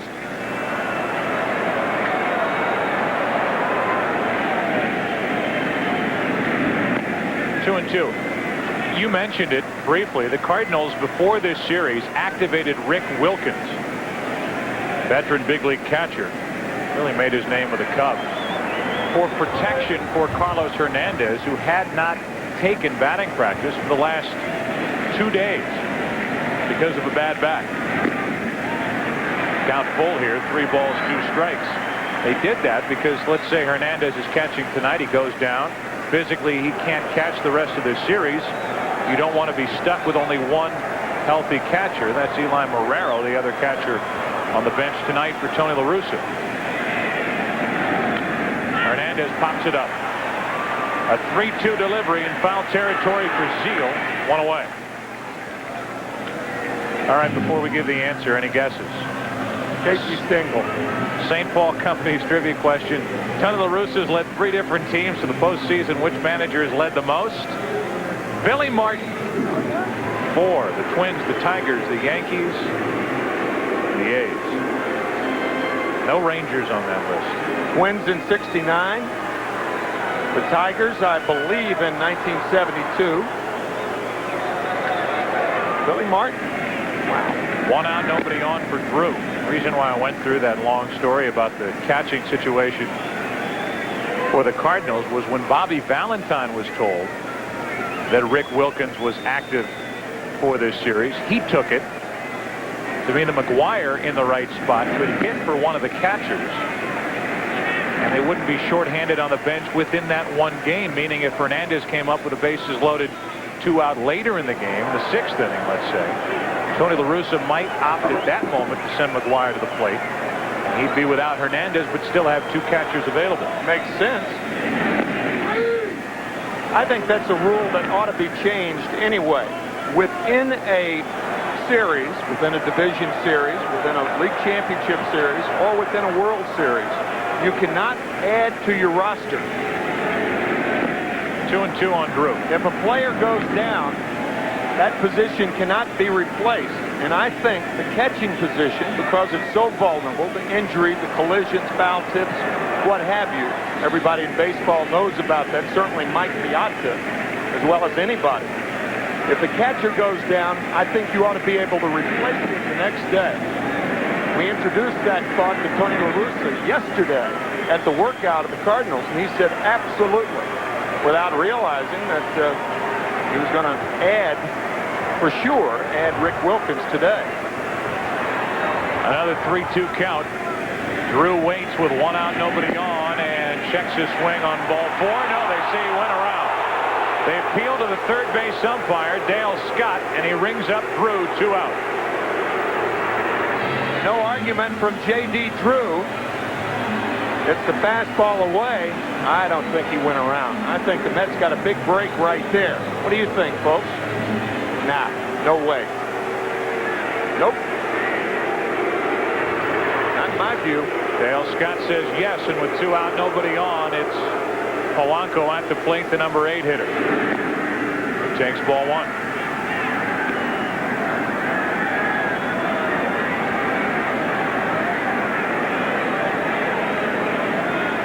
Polanco grounded out to first, his first time up.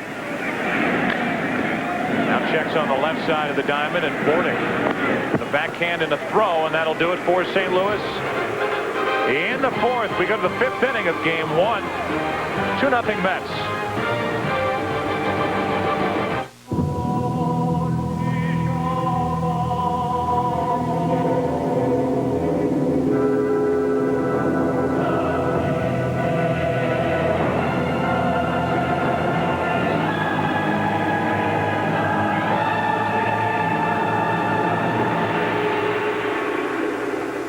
Is there an insurance company with a 146-year history of proving that your trust is not misplaced?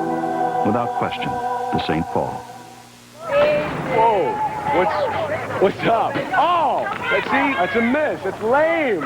Sports drinks, colas, like that's working up there? But you get something good. You know why you don't have game? Because you don't got milk. That's why. Vitamin D. You want the D, you need me. Oh, right there. Basket's that way, Chief. Yeah. Want game? Milk has 9 essential nutrients for active bodies. When you guys are done denying, your beverage problem, give me a call. I'll be in the fridge. Come on, Shake. Every year, our family comes from far and wide to spend a week together. This year, something's changed. We don't brush with toothpaste anymore. I brush with toothpaste. When your whole mouth needs protecting. Triple Protection Aquafresh Extra Fresh does it all. It's 3 different toothpastes combined into one whole mouth paste. For strong teeth. Healthy gums. And clean, fresh breath. Toothpaste? Now we brush with Aquafresh. It's the whole mouth paste. In the new internet economy, 96% of the Fortune E50 run Oracle. Oracle. Software powers the internet.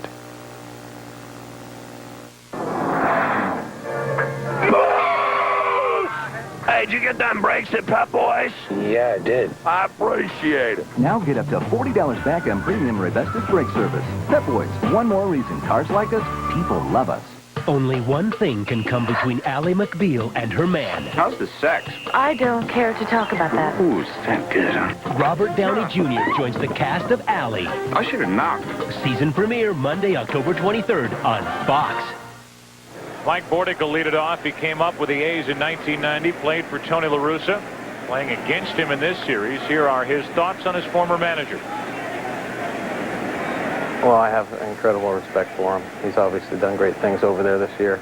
Probably my most favorite manager. He certainly helped me become the player that I am today, and certainly always respect him for that. And I've learned everything just about from him on the big league side of it. Pretty high praise for the Cardinal manager. Breaking ball in for strike 1 to Bordick, who bounced out to third his first time up. Hampton and then Perez will follow. 2-0 Mets. So far, Hampton has made those 2 first-inning runs stand up. Another one to third, a tricky hop. Polanco, 1-away.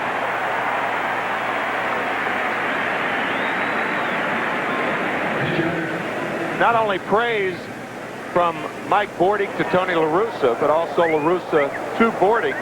And the Mets have another player that Tony La Russa loves, Joe McEwing. When he was traded to the Mets this March, Tony asked Joe after his last game to give him his spikes. And Joe McEwing's spikes are in Tony La Russa's office on a second shelf. There's Joe Mack. Huge favorite here in St. Louis. Fan favorite. They came up with a nickname, Super Joe. Stayed with him now in a Mets uniform, active for this series. In the hole, Renteria. Backhanded stab and throw, and safe as Clark couldn't handle it. There's Hampton hustling all the way, and he's on with one out. I told you he ran hard to first, didn't I? When he smells a hit. Yeah. Hampton beating this throw, an infield hit. Had Will Clark made the catch, I think Hampton would have been safe anyway. Fine try by Renteria. So Hampton beating the play, and with one out, he will tear into the second baseman too.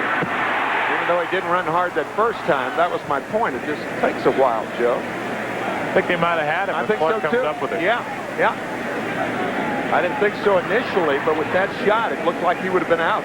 So as it is, 1 on, 1 out, it is a hit for Hampton. His second of this postseason, a guy who had 20 hits, which, by the way, was one shy of the Mets club record. Doc Gooden had 21 back in 1985 as far as total hits for a pitcher. And Hampton's on at first.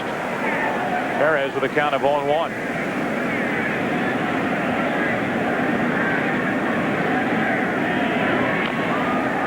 Chopper off the plate. Kile, nice play, one unassisted. And Tim, with the speed of Perez, that might have been the only play the Cardinals had. I was thinking the same thing, because if this ball eludes Daryl Kile and gets by him, you can see that last reach. If it goes to Will Clark, I don't think Clark can make the play. I think Perez beats either Clark or Kile to first base. So Daryl making the only play possible to get Perez out, and on the play, Hampton moves to second.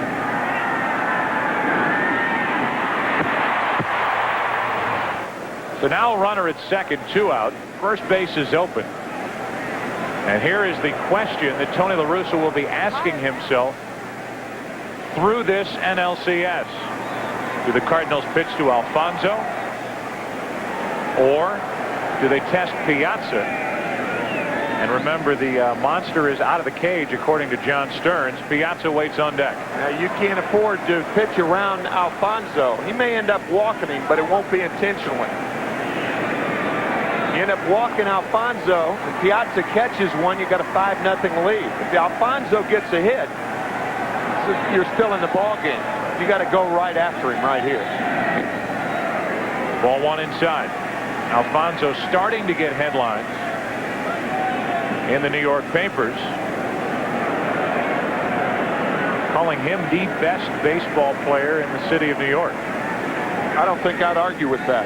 Best all-around player. Jeter, great player. Bernie, good player. Piazza, great player, great hitter.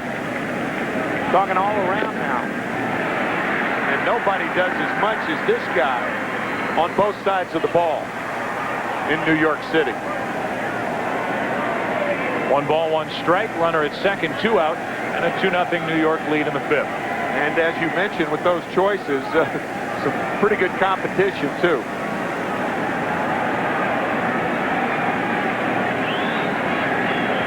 Sidearm delivery, 2-1.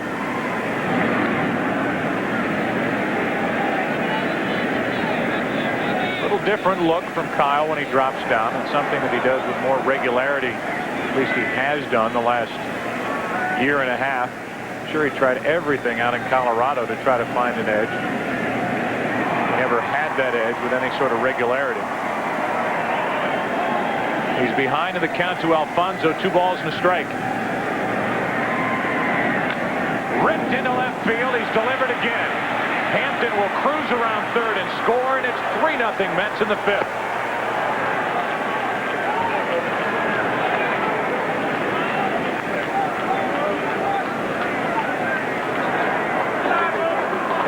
mean, that to me is a no-brainer. I mean, you got to pitch to Alfonso. You don't even think about walking him.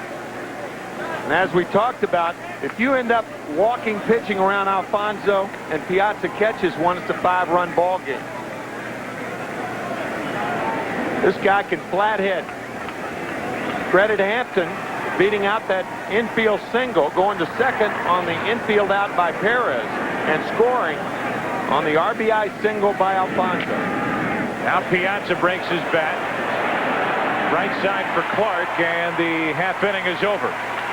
But not before an infield hit by the pitcher Hampton, and a 2-out RBI hit by Edgardo. 3-0 Mets. He's upside down. This one has to go like that. Some children imagine that their father is the most powerful man in the world. Wonder where they got that idea.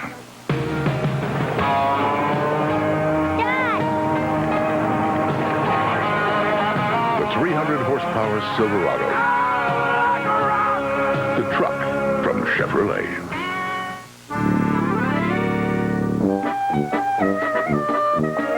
Cannonballs, $129 online.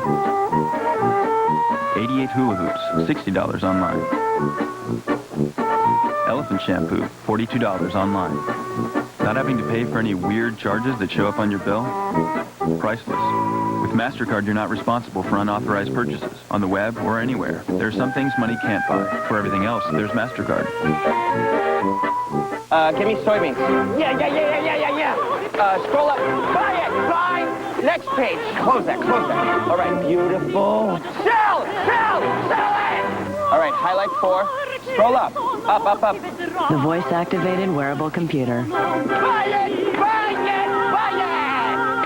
Yeah, baby. It's not just wireless. Hi, Donna. Oh, yeah, the meeting was fine. It's wireless e-business. Coming from IBM. I'll be on the afternoon flight. Fox Friday. We're following a chase. Your pulse will race. He's just swerving from lane to lane. Your heart will pound. This is crazy. And you won't have to leave your sofa. He's driving right into his schoolyard. Witness the wildest pursuits ever caught on tape. This could be the end of it right here. Oh, God. On an all-new police videos. Then, critics love Freaky Links. It's a thrill ride. 4 stars. It's the most fun you can have being scared. An all-new Freaky Links. It all starts at 8/7 Central Fox Friday. The NLCS on Fox is brought to you by Chevrolet Trucks, the most dependable, longest-lasting trucks on the road. By Gatorade Thirst Quencher, when the moment comes, will you have what it takes to finish? Gatorade is it in you? By the St. Paul Companies, property and liability insurance for business, without question, the St. Paul. And by MasterCard. MasterCard, proud sponsor of Major League Baseball and fan of the great American pastime. Welcome back to St. Louis, Busch Stadium. Edgardo Alfonso, another 2-out RBI hit, as he's done in this postseason and last. A 3-0 Mets lead. Mike Hampton back to the hill. Here's the kind of night Hampton has had so far. Done a little bit of everything. Pitching well, shutting out the Cardinals on 3 hits. Gets the infield hit and is on with 2 out at second. And Alfonso chases him home with the RBI base hit into left. And here is Daryl Kile, who walked his first time up, leading it off. Here in the 5th inning, ball 1 from Hampton. Every RBI delivered by Alfonso, and he's had RBIs in 4 straight games, the last 3 of the division series, and the first one of the league championship series. All RBIs have been delivered with 2 outs. The home run against Felix Rodriguez in San Francisco to make it 4-1. The Mets won that game 5-4, and then the game-tying double off Rob Finn. Kyle grounds to Ventura, 1 away. Then the 2-out double to make it 4-0 when the Mets clinched. And another 2-out RBI tonight. Upcoming games in the championship series. The Mets at Cardinals, game 2 tomorrow night, 8 Eastern. Right here on Fox. And then the Yankees in Seattle, game 3, with the series tied 1-1. It'll be Friday at 8 Eastern. That's on NBC. If the Mets win this game tonight, it would be a huge advantage with lighter pitching tomorrow. And then and the Mets going back to Shea Stadium. This is a very, very important game for the Cardinals to come back. They lose this game tonight with Leiter going tomorrow, the Mets going back to Shea, they're in trouble. Pitching matchup for tomorrow. And that pitching matchup, not only the left side of that graphic with Leiter, but the right side with 21-year-old left-hander Rick Ankiel, considering what he did in Game 1 of the division series with Atlanta. A record 5 wild pitches, 2 2/3 innings pitched, 4 earned runs. The Cardinals would eventually win that game because of great work out of the St. Louis bullpen, a final of 7-5.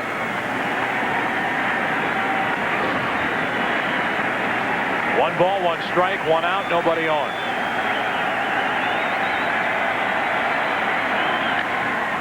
Base hit Vigna. On base for the first time tonight. It gets behind the left fielder Agbayani, and Vigna will cruise into second. Likely a hit and an error.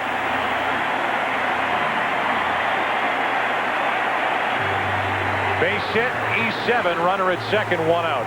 This is the first error of the Mets in the postseason. They committed none against the Giants. That ball hugging the ground, an easy play, eluding Agbayani. So Benny makes an error. And Vigna's on at second base with one out here in the fifth.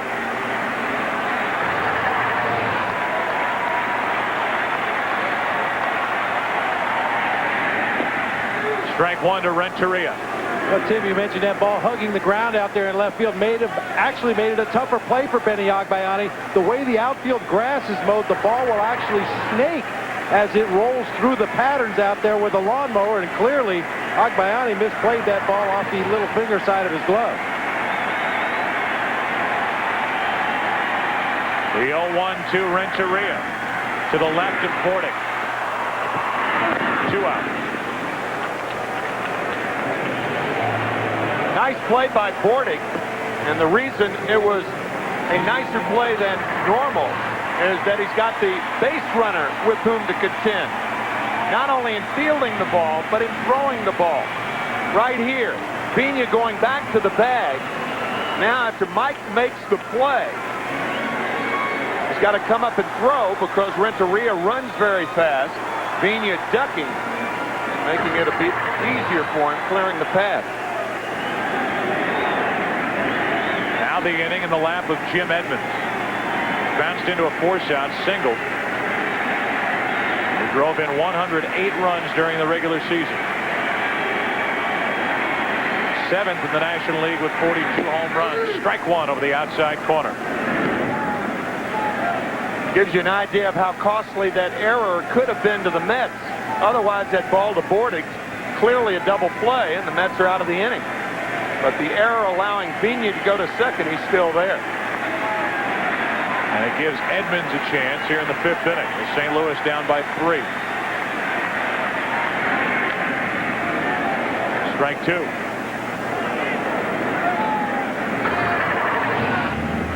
Piazza sitting away.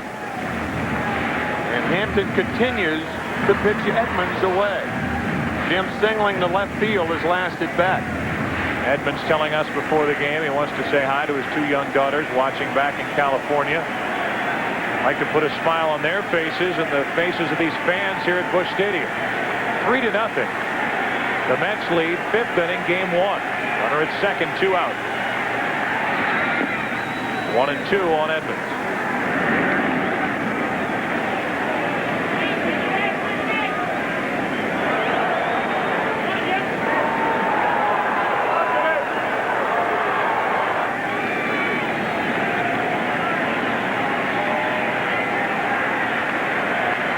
Every inning has been a fight and a struggle for Hampton, but so far, no runs on 4 St. Louis hits. 2-2.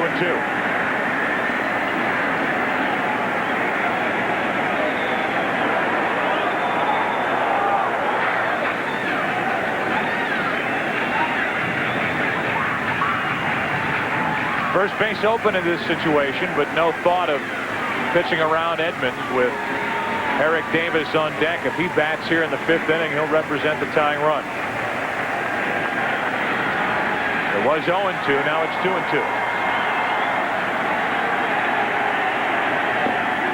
Edmonds strikes out. Could not hold up. 3 strikeouts for Hampton in 5 innings in the books in game 1. No runs, 1 hit, an error, 1 left. The error, Hampton got around it. 6th inning now, 3-0 New York. Green flag, green, green.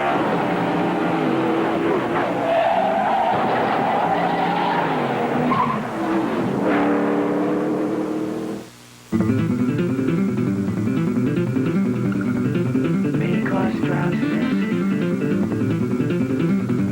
Avoid sunlight.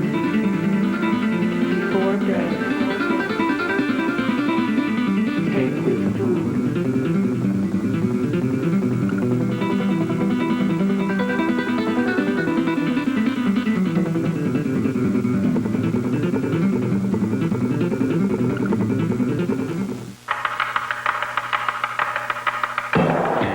Looking for a great way to transport your valuables? Chevy Blazer. It has more passenger room than Jeep Cherokee and the largest displacement V6 engine in its class. Standard. Plus, a smart lease as low as $299 a month makes a true sense of security affordable. Residency restrictions apply. Call for important lease details. The Blazer $299 Smart Lease. See your local Chevy dealer today. Yeah, I'd put a sitcom in that time slot. I think... So anyway, your show's being cancelled. Cancelled? I just bought a house. You can't... Look at these guys. Network TV programmers. They decide what we watch and when we watch it. You can't go in there.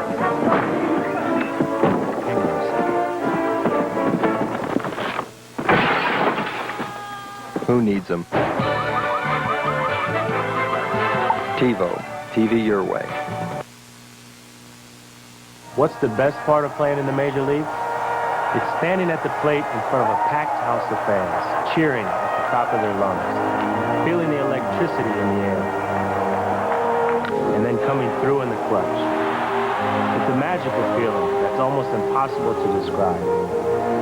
An experience we share together, one that wouldn't be the same without you. Thanks for being part of the game. Daryl Kile back to work. Cool night here on October the 11th, but not cold by any stretch of the imagination. The crowd not a factor to this point. The Mets took care of that in the first inning when they scored 2. The man at the plate, Robin Ventura, drove home the second run of the first with a sac fly into left.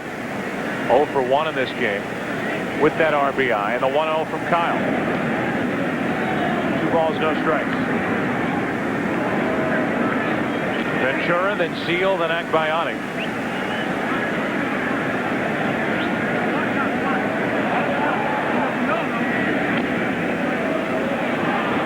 Missing with ball 3, 3-0.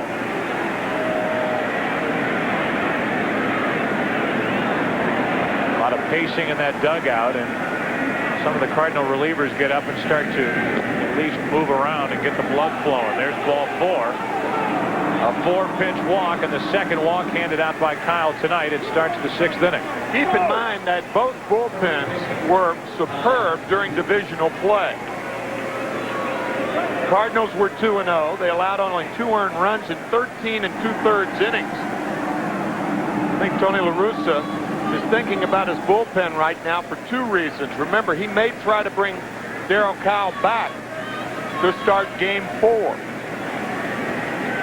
That's his intention, if he doesn't throw too many pitches in this game. Runner at first, nobody out. Seal, runner goes. Hit and run was on, and it's fouled back to the backstop. What do you think so far of Daryl Kile, Bob Brenly? Well, I'll tell you, Joe, other than the pitch to Mike Piazza in the 3rd inning when he got the fastball up and over the heart of the plate and Piazza tomahawked it in center field, to his credit, he has missed down in the strike zone, on occasion even bouncing balls in the dirt. That's definitely a good sign, even though he's trailing in the ball game 3-0. Bob seated behind home plate watching the action tonight. No balls, 1 strike to count on Seal, who's 0 for 2.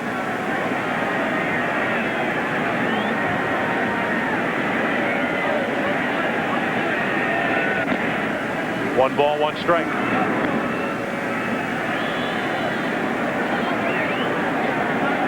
Bobby Valentine hitting and running on the first pitch. And I think he considers this a hit and run at bat right here by Zeal with the 3-run lead.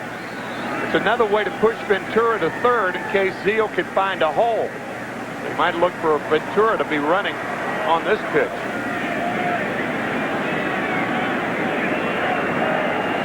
Nope. And off the plate, down the line, foul. Strike 2. Talked about Bob Brenly and how close he is to home plate. Actually closer to home plate right now than Daryl Kile is. And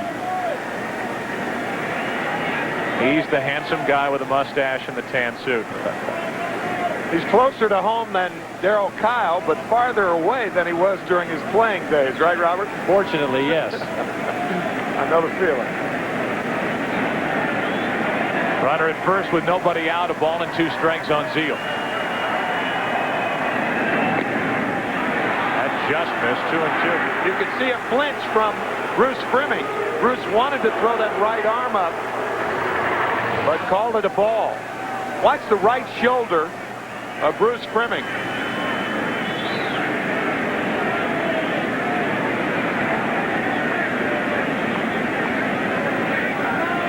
Kyle wanted it, didn't get it. Now on 2-2, Zeal checked his swing. And Tony La Russa comes to the top step of the dugout. Well, Tony has seen J.D. Drew called out on what did not appear that J.D. went around. And now Todd Zeal appears to have gone around. And the Cardinals did not get the call. Now Ventura will take off with the count 3-2 to Zeal.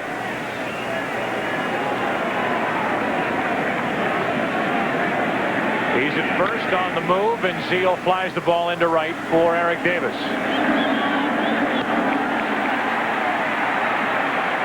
One away here in the 6th inning. It'll bring in Agbayani, who hit the game-winning home run in the 13th inning of Game 3 of the Division Series over the Giants. Here are his thoughts on what it felt like to hit that home run to win Game 3. It was like the greatest moment of my career right there. I mean, that's the best thing that ever happened to me in baseball. You know, hitting, you know, that's what you dream about. That's what it's all about. Getting that big hit in the big game. And, you know, for me, it came true.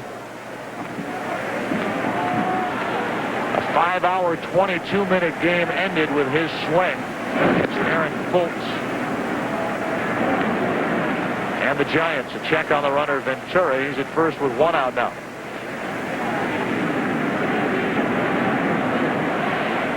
Bobby Valentine entered the Mets organization as a minor league manager and saw Agbayani during his first spring. Agbayani was at the highest level in the minor leagues during that spring. He grounds to third. Polanco goes to second for the 4-shot.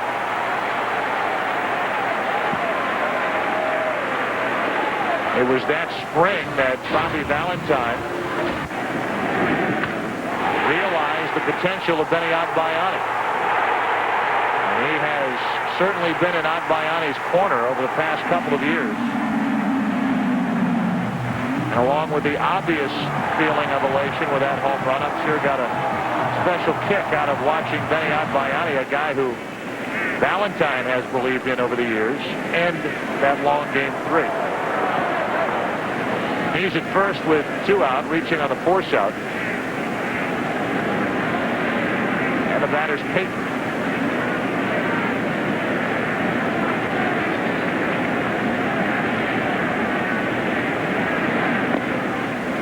Ball 1. Vinny was a terrific football player. He came to the United States to the mainland. He's from Hawaii, obviously, from Honolulu. And he went to Oregon Tech. He was a wide receiver, but weighed only 150 pounds. After a couple of years at Oregon Tech, he decided he was too small to play football. So, telling us yesterday that he had to be a professional something. So he became a professional something. And here he is in the Major League uniform. Too small to play football, and over the past couple of years, people have questioned his size, saying he's too big to hit leadoff. Yeah, and too thick. to be a successful hitter. But when the ball jumps off his bat, I mean, you know it's scorched. The Met fans happy. And, he was hitting the other night against Aaron Fultz to win that game in 13. It really was undecided at the beginning of the season whether Agbayani was going to stay with the club or go back to the minor leagues. Because they had a roster exemption with their trip over to Japan playing the Cubs to start the season, Agbayani was carried on the trip. Ended up hitting a grand slam in the second game of the season for the Mets' first win of the year. He has stayed put. That's the third. The force out at second, and this game goes to the bottom of the sixth inning. It'll be Davis, Clark, Hernandez for St. Louis. 3-0 New York.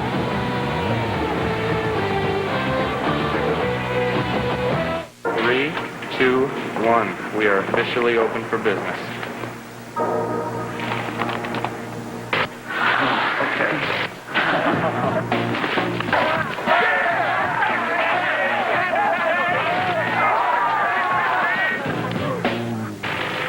Facing a virtual reality? UPS can help you plan for it, manage it, and deal with it. We deliver more e-shipments than anyone. UPS, moving at the speed of business. Chris was like my shadow. She was always there. For 3 years, she'd drive down from her job at Kraft to tutor me. My grades went way up. For 40 years, the Philip Morris companies, including Kraft, have given to programs like Chicago's Off the Street Club, and our employees have volunteered their time to help make a difference in people's lives. When she left to have a baby, I told her I hoped she'd have a daughter. She already did a great job helping to raise a son. Working to make a difference, the people of Philip Morris. Tired of constant demands for new technology? Fortunately, there's CDW, the industry's leading direct solutions provider, where a dedicated account manager uses the buying power of a Fortune 1000 company to custom configure solutions to your needs. CDW makes technology easy, so you're free to enjoy the rest of your day. CDW, computing solutions built for business. Meet Martin Delicious, Storm Chaser. Some head for the basement. He heads for a Chevy S10. It's got advantages over Ford Ranger, like better fuel economy, a bigger bed, and standard four-wheel anti-lock brakes on every model. Because if you want to outrun Mother Nature, you need every advantage you can get. Chevy S10, like a rock. Critics rave about Dark Angel. What's your name, Dollface? It's hellaciously fun. Jessica Alba is a star to watch. Damn, girl, what's in those pills? Spinach. An all-new Dark Angel. Bitch is back. At 9/8 Central, Fox, Tuesday. The new case is a manhunt, and the new X-File is Mulder. The X-Files season premiere Sunday, November 5th on Fox.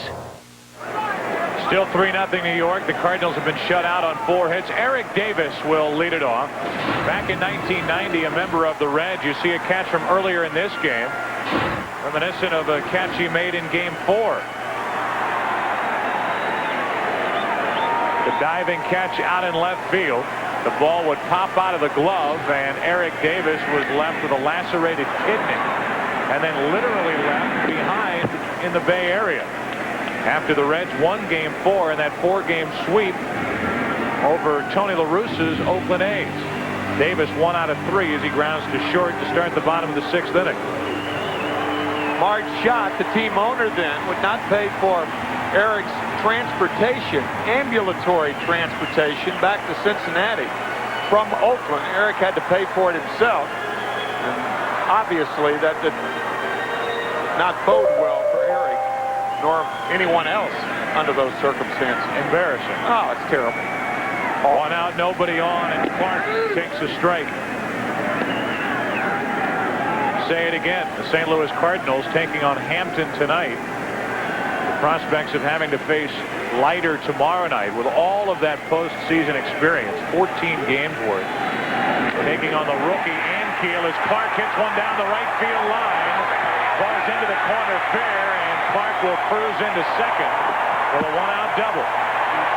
The Cardinals need to get something going here tonight against Hampton, with that matchup looming for tomorrow night. So far, Joe, the Cardinals have been like the football team that can run it from the 20 to the 20. They can't punch it in. Will Clark with a one-out double. Cardinals trying to get in the red zone, literally the red zone in this ballpark.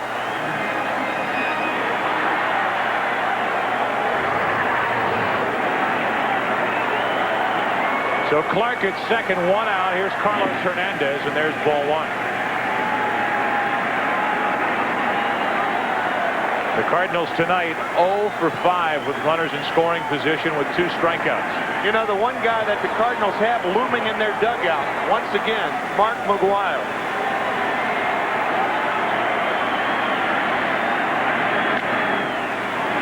To the right side for Alfonso. 2 out. And Clark over to third.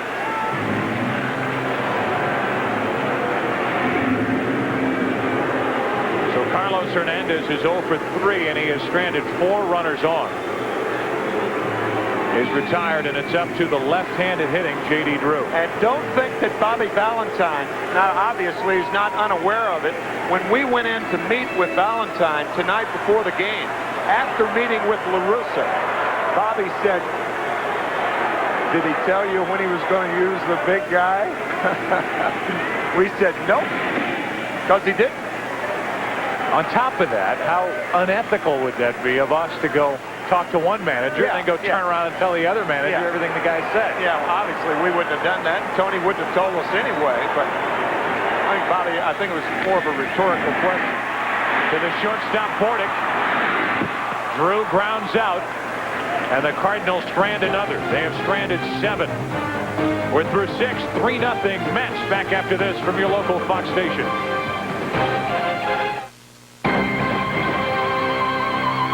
In November on the Fox 5 10 o'clock news. Want to make easy money? Yeah, they pay me $400 a month to drive my own car. Find out how you can make big bucks every time you drive your car on the Fox 5 10 o'clock news in November. Great meeting, Jim. Should I beam you my notes? Nope. Should we prepare a report? No. Should we coordinate our schedules for next week? No. Should we go over the sales projections? I don't think so. Review the earnings forecast? No. Should I shut up so you can watch the game? There you go.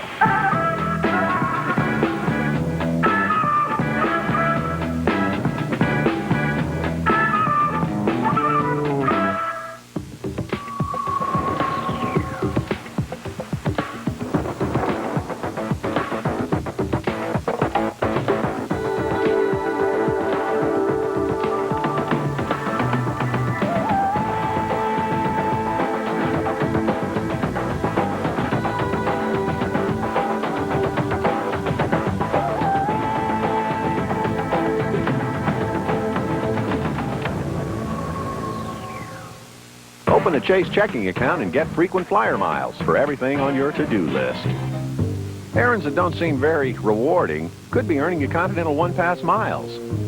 Get One Pass miles with a Chase Continental Airlines banking card. The first debit card that gives you miles for every little thing you buy. And the only way to get one is to open a Chase checking account. Then, when shopping seems less than rewarding, at least you've got the miles. Chase, the right relationship is everything. Is it possible to drive a car and still have a clean environment? To refine a cleaner gasoline? Can solar power become mainstream? Could business go further and be a force for good? Can 100,000 people in 100 countries come together to build a new brand of progress for the world? We think so. And now BP, Amoco, Arco, and Castrol get together to try. Beyond petroleum. BP. Well, folks, watch Game 4 of the World Series right here on Fox for the $1 million Gillette Strike Zone Challenge. This is Game 1 of the National League Championship Series, and the Mets behind Mike Hampton lead St. Louis 3-0. Hits are even at 5 apiece. That big breaking ball is in for strike 1 to Bordick. We started to talk about these two managers. Bobby Valentine, Tony La Russa. Former foes in the American League, now butting heads in the National League. Widely known by now with all the articles that come out that Bobby Valentine managed his first game against Tony La Russa. Valentine's first year in 1985, Bordick fouls it off, still 0-2. Two managers who are in that category of the thinking man's manager, the guys who get into the strategy. Not that others don't, but guys who let you know that they are in the ballpark and in the dugout. Carlos Hernandez takes care of Bordick. One out here in the 7th inning, and here are Bobby Valentine's thoughts on Tony La Russa. His imprints on every game that he manages. Of all the guys that I manage against, I've managed against Tony the most, so I'm most comfortable, I think, with what he does. I know what he's going to do, even though he's unpredictable. I respect what he does. I think he's really as good at what he does as anybody in baseball. Bobby Valentine, known as a manager who will get into the gamesmanship of managing. Sometimes will be quite evident out on the top step of the dugout. Had that nickname, top step, letting you know that he's in the ballpark. And Tony La Russa, as Hampton chops one off the plate. Kile, good play, 2 out. Tony La Russa, Tim, was made famous, if he wasn't before the book came out, by George Will's book, Men at Work, has a law degree. And when he got that tab of genius from that book, I said it before in one of our games, if you want to end a conversation with Tony La Russa, bring up George Will's book and that genius tab that was hung on him, because it's something that has really stayed with him since then. It's something that he doesn't particularly enjoy. That work ethic, Tony, started down in Ybor City, Florida, under the tutelage of his dad. His dad, Al Lopez, a great White Sox manager, very close friends. Tony, when he was just a wee tot, 8 or 9 years old, used to watch his dad and Al Lopez play checkers down at the Spanish Community Center in Ybor City. Tony, a very proud man, and not too many guys put the time in to their business and to their job any more diligently than that man right there. Ball outside from Kile. Timo Perez is at the plate with 2 out, nobody on, now 2-0. Perez got it started right for the Mets with a double into the right field corner in the first. A wild pitch moved him over to third, then a walk to Alfonso, an RBI double by Piazza. And a sac fly by Ventura made it 2-0. It's now 3-0 after the 2-out RBI single by Alfonso back in the 5th.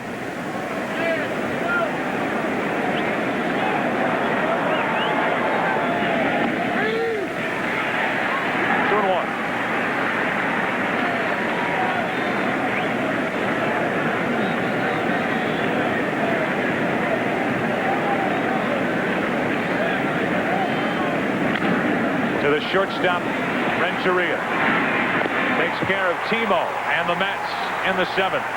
Time for this big crowd to stretch. Bottom 2 in the order coming up for St. Louis. They trail by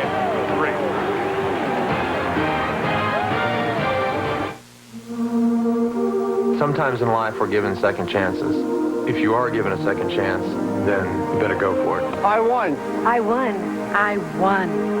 The researchers at Bristol-Myers Squibb are proud that Lance Armstrong dedicated his Tour de France victory to the millions of people who have also beaten cancer. Because in many ways, it was their victory too. I won. For decades, Bristol-Myers Squibb has been at the forefront of developing medicines that help people survive cancer. Using 3 Bristol-Myers Squibb cancer drugs, doctors worked with Lance Armstrong to first control his cancer, then to beat it. Winning the Tour de France wasn't just a victory for me. It was a victory for cancer medicines and how far they've come. At Bristol-Myers Squibb, we salute Lance Armstrong on his amazing effort at the Sydney Games, and we wish him continued victories in a remarkable athletic career that serves as an inspiration to survivors everywhere. I won! Hope, Triumph, and the miracle of medicine, Bristol Myers Squibb Company. How far will Applebee's go to put together our menu of American favorites? Today, we head for Texas, birthplace of Tex-Mex cooking, and inspiration for Applebee's new fire-grilled fajitas. Tender steak or chicken, sizzling in a Tex-Mex marinade of limes, zesty peppers, and spices. All served on a platter nearly the size of, well, Texas. New fire-grilled fajitas, from the heart of Texas to your table. It's a taste as American as Applebee's. Howie, have a seat. Listen. Cool. It's just like a movie theater. RCA Digital Home Theater from Radio Shack. There's just one thing that's missing. A cup holder. Where can you get a big rebate on big RCA TVs? Radio Shack, of course. Pick out the TV of your dreams. Sign up for 3 years of MSN Internet access and you'll save $400. The RCA Digital Entertainment Center, only at Radio Shack. The National League Championship Series on Fox is brought to you by Bristol Myers Squibb, Hope, Triumph, and the Miracle of Medicine, and by Radio Shack. You've got questions, we've got answers. Well, celebrating 50 years of doing business worldwide, Sanyo is proud to bring you these spectacular live shots from the Sanyo Lightship. Beautiful night in downtown St. Louis. Osborne Earl Smith, surefire first ballot Hall of Famer. Watching as the Cardinals bat, bottom of the seventh, down 3-0, and Hampton delivers strike one to Polanco. With Kile, the next scheduled hitter, Cardinals will obviously lift him for a pinch hitter, and then Vina.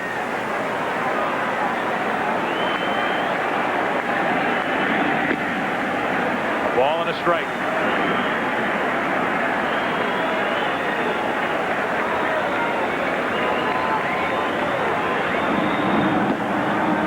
Mike James getting loose for the Cardinals out in their bullpen. Up the middle, Polanco starts in with a base hit. He hit that ball off the ground, didn't he? That ball was about 3 inches off the ground. Had he not made contact, it probably bounces before it gets to Piazza. Okay, 10 inches above the ground.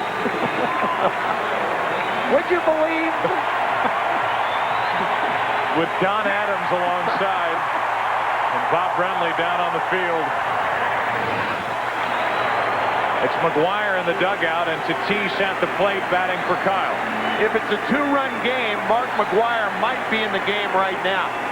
But since the Mets are ahead by 3, it keeps Big Mac on the bench.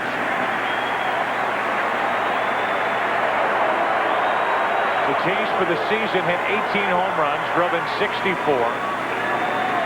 Down the stretch, Tony La Russa believes that Tatis had it in his mind that he was going to try to hit 20 home runs.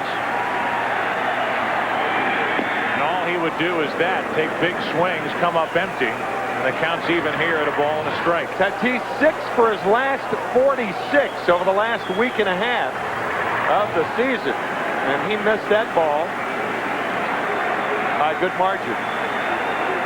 5 out of 12 in his career against Hampton.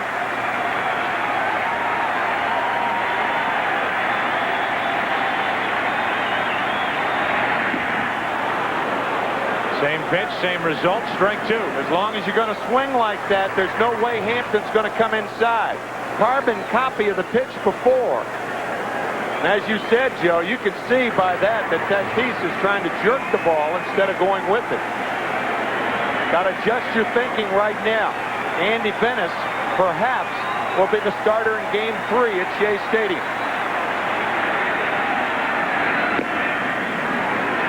A little more outside. It's 2-2. A lot of guys think you should choke up in a situation like this. I think your thinking is the most important. Vina on deck. Just think outside. Joe Torre used to have a comment, with 2 strikes, never let a pitcher surprise you away.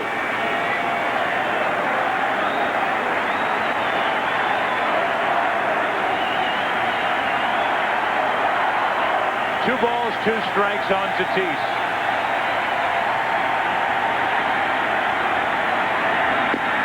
Just stayed away, and Tatis is gone. Strikeout number 4 for Hampton, and a big one. Well, as we said, Hampton is too smart, and so is Piazza. And if a right-handed batter is going to come up there and look for a ball to jerk, they're simply not going to give him one. Away, away, away. I'm reminded of Bob Brenly's comment a couple of years ago, just like Dixie. Look away. Tatis didn't. He's gone, 1 out, and Pena will be the hitter. 1 out of 3.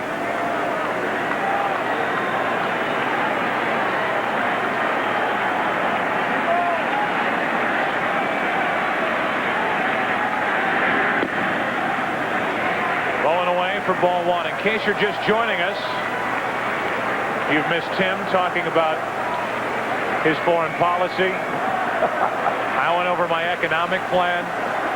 And then here in game 1 of the National League Championship Series, the Mets got 2 runs in the first inning.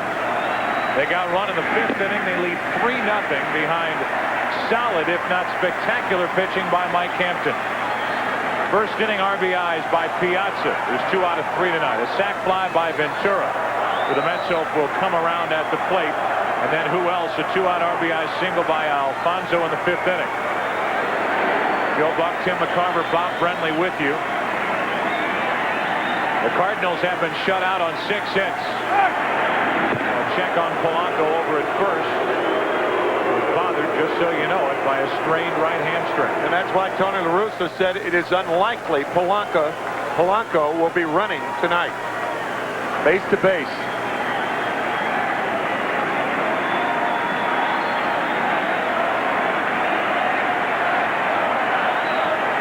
Another check on Polanco. The in-game box score, we came in, and all of baseball came into this game talking about the matchup of Hampton, a left-hander, against the left-handed heavy lineup. Well, look at it. Pena, lefty, 1 out of 3. Edmonds has a hit. Will Clark has a double. Drew, the only lefty in this lineup, who's been held hitless. But still, it's 3-0 Mets, 7th inning. And that's Besser. It triples away, but not far enough.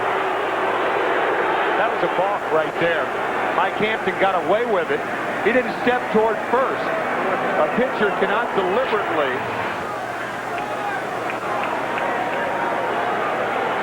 You can see he didn't step toward first base. That's a balk that Hampton got away with. Todd Zeal loses the ball.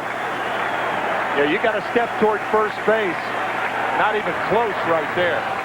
Now the 2-0 to Pena. 2 balls and a strike. Well, we mentioned earlier, Mike Hampton does not have a great pickoff move at first base, and he uses the slide step with a runner on that may steal. That time he tried to bait Polanco into taking too big of a leadoff by going with a slide step move to first base.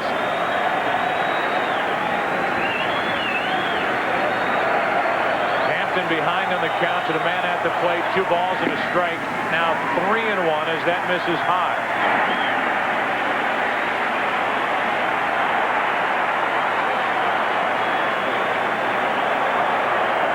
Getting into the heart of the St. Louis lineup, so unlikely that McGuire would step to the plate here in the 7th inning.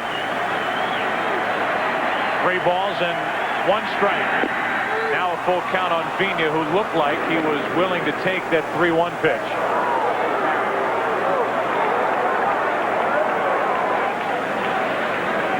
Renteria next.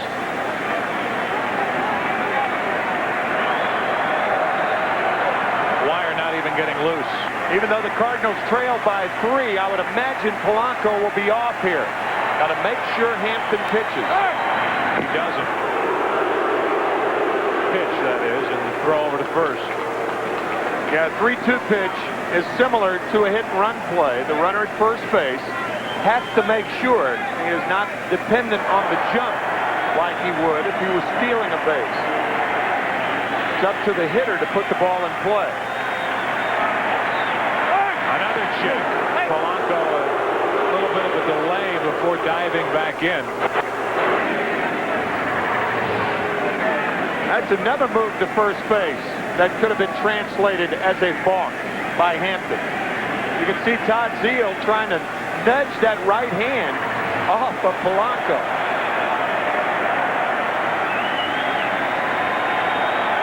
3-2 to Vigna. The tying run will come to the plate here in the 7th inning.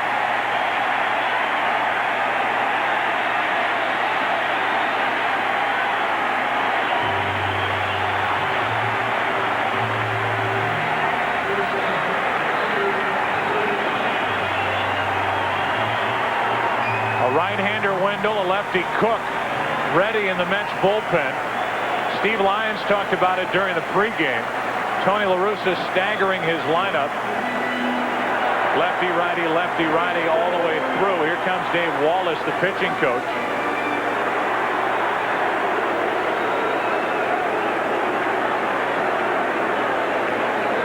You talked about that pickoff move over at first. Here's hitting coach for the Cardinals, Mike Easler.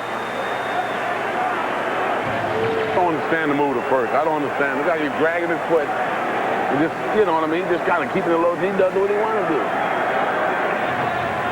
It's precisely what you're talking about, a balk move over to first. Yep. Both moves, that slide step toward first base that Bob was talking about. Both of those, in my view, were balks. Mike got away with it. Edgar Renteria, on the other hand, is no stranger to these situations.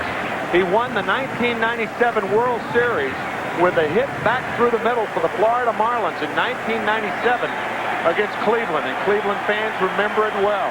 Talking about staggering the lineup, a right-hander up now, but the lefty Edmonds on deck. One of the reasons why Hampton's staying in there. Renteria hits it well into right. Perez back. 2 out. Tagging going to third is Polanco, not running well at all, and it's first and third, 2 away.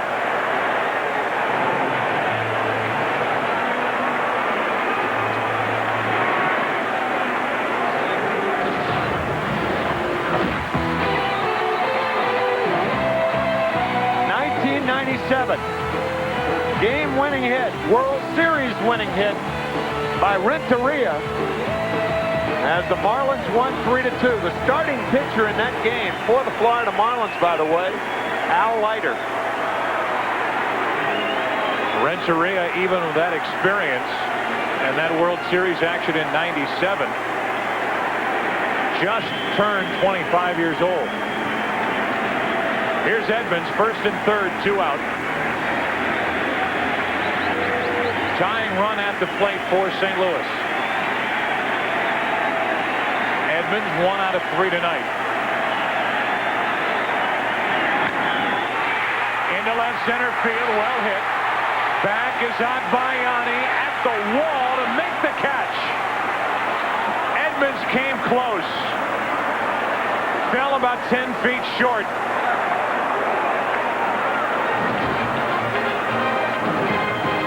Frustration on the part of Edmonds and the Cardinals. They've left 9 and trail by 3.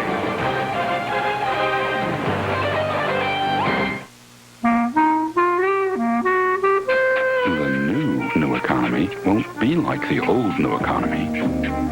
The new economy will have new ideas.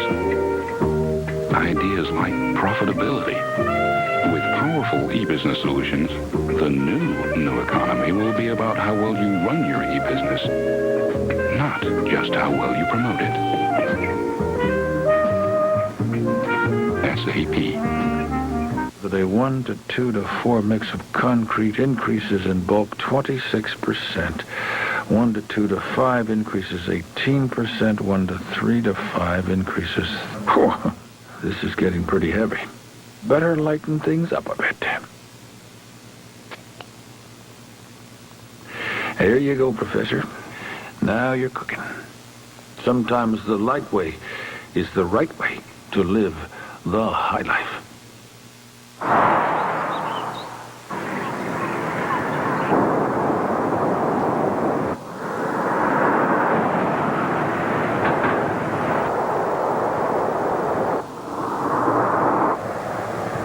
Dad? Yeah? Are we there yet? No. Good. With a comfortable, spacious interior and a car-like ride, it's beyond a minivan. The Odyssey from Honda.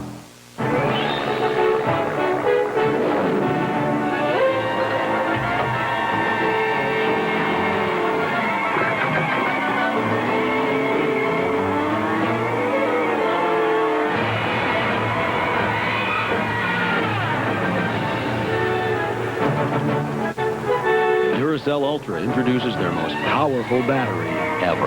With the advanced performance of new M3 technology, it's the most powerful alkaline battery in the world. Meet the faculty of Boston Public. You've been smoking pot. Escort Miss Poole to the laboratory and get a urine sample. And I'm not pissing in no cup. Get Mr. Jackson a pot of coffee. Why the hell is there never any coffee? Series premiere Monday, October 23rd on Fox. Well, the Cardinals keep Tatis in the lineup. He stays in to play third base and will bat in that number 9 spot. Polanco is taken out of the game, and the Cardinals have a new pitcher, Mike James. Well, the debate is over, the second presidential debate, and we flash back. Bobby Valentine, the Rangers manager, 1985 to 1992. He's a good manager. He's done a lot for this community. But having said that, we were concerned about this pennant race, the 1992 pennant race, getting away from us. And so we decided to make this change in the hopes that the Texas Rangers will be a contender come September. We understand in the whole process of equal time, we tried to find Al Gore firing a major league manager, but just couldn't come up with that tape. So Bobby Valentine, hired May 16th, 1985 by the Rangers and fired.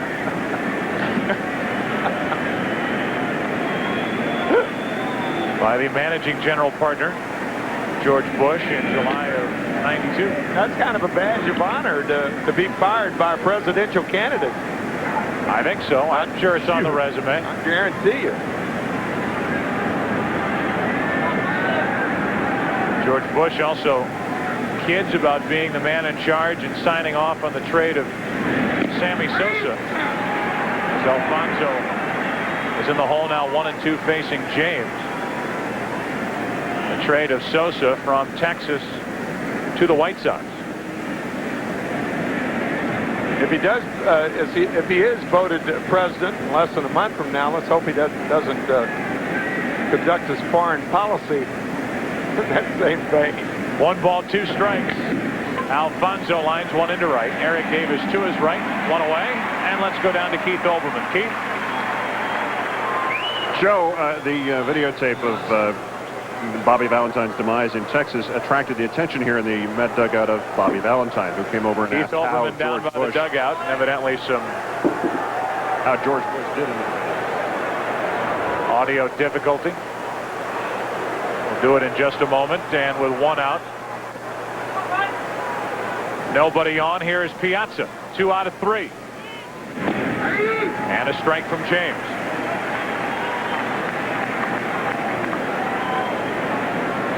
Mike James, the first out of the bullpen for Tony La Russa in this NLCS.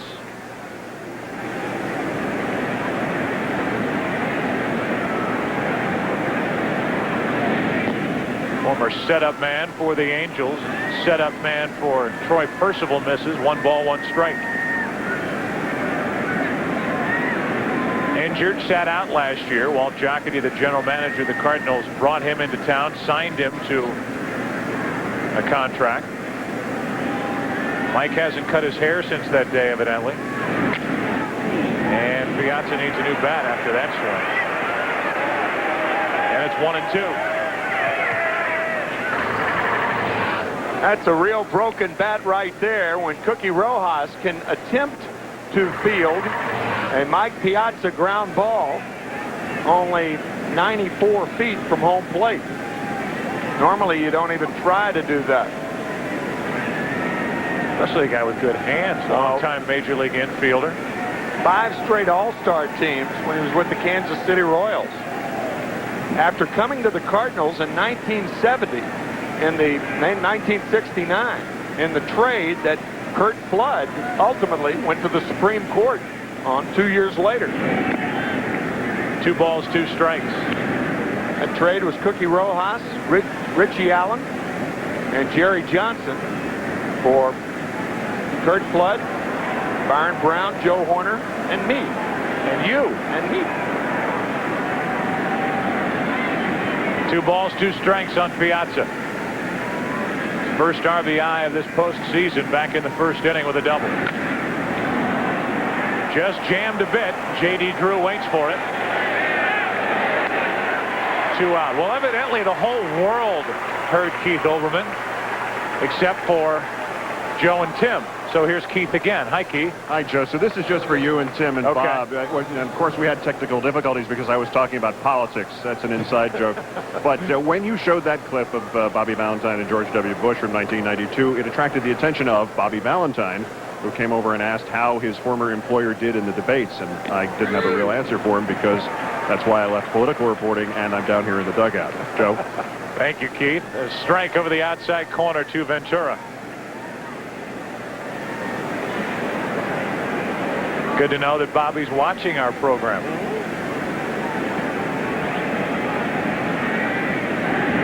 He's been known to do that in years past. Oh, yeah. Ground ball to Clark to put out at first. Score at 3-1 on your NLCS Game 1 home scoring sheet. Bottom of the 8th inning. Cardinals bat down by 3.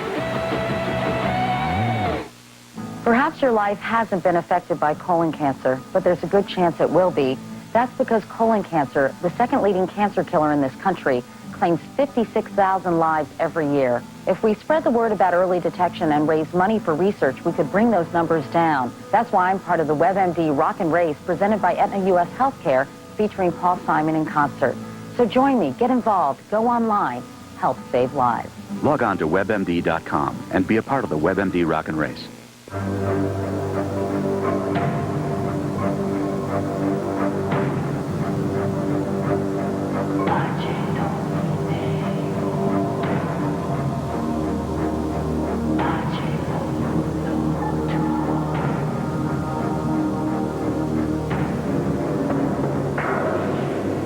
Is there an insurance company that believes the most important thing they cover is the risk you didn't think of? Without question, the St. Paul.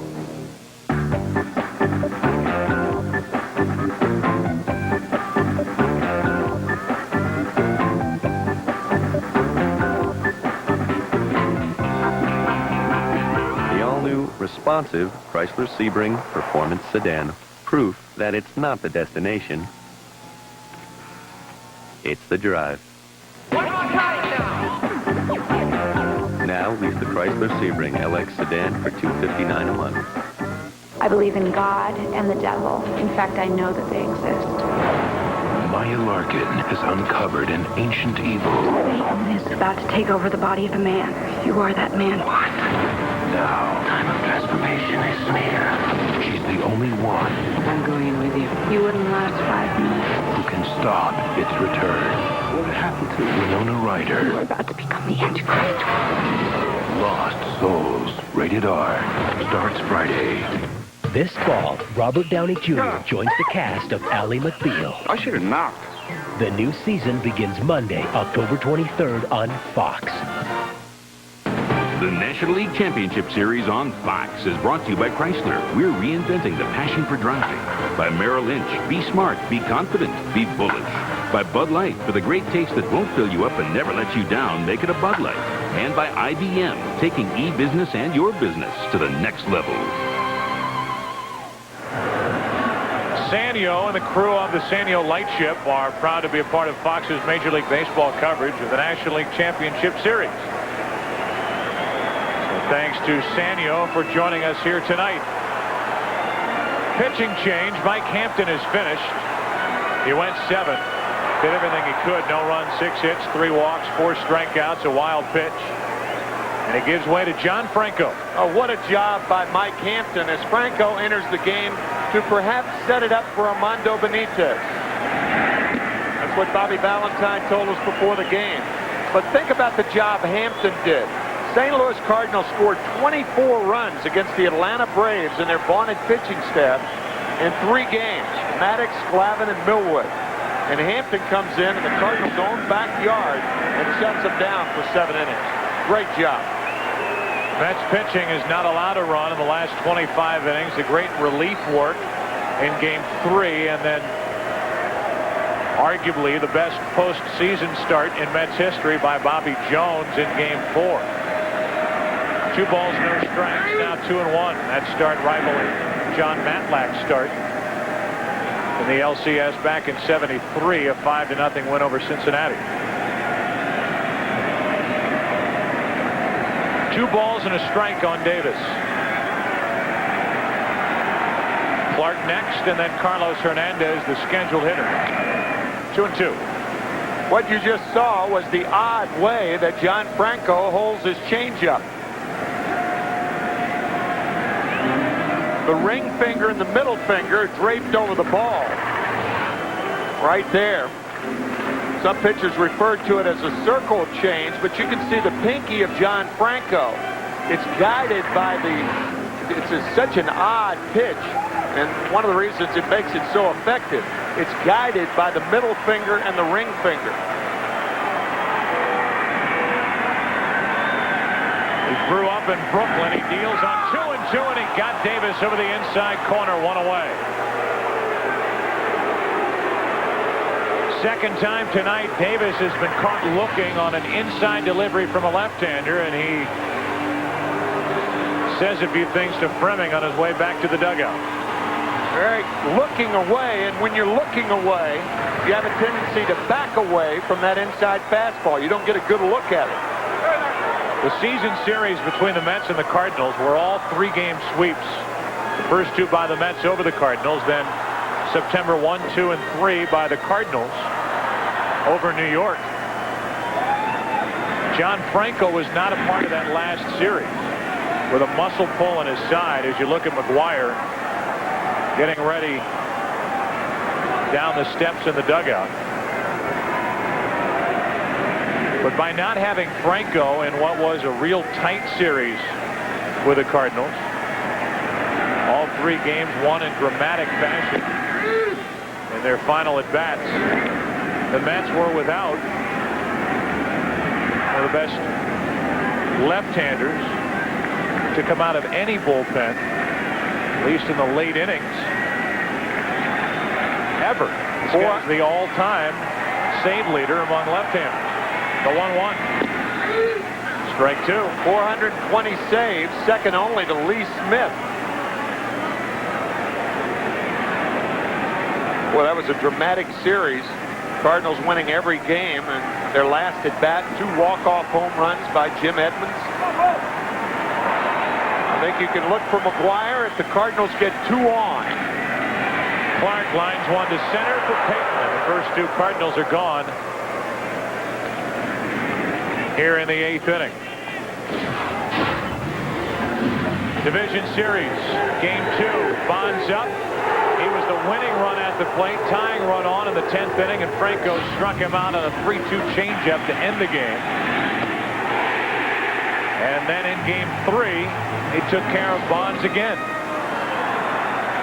And now he should have plenty of work in this series against this left-handed heavy lineup for the Cardinals. Ball 1 to Carlos Hernandez.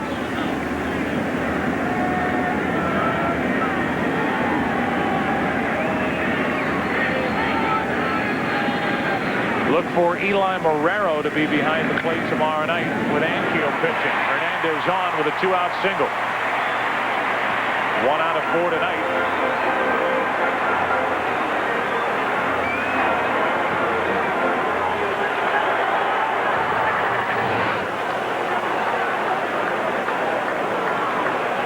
Cardinals keep this inning alive. Sean Dunston is coming out to bat for J.D. Drew. If Dunston gets on, look for McGuire, because Mike James is in the 8 hole, and that's an easy call. Regardless of who the Mets send out of the bullpen, McGuire will be up, and this place will go bananas.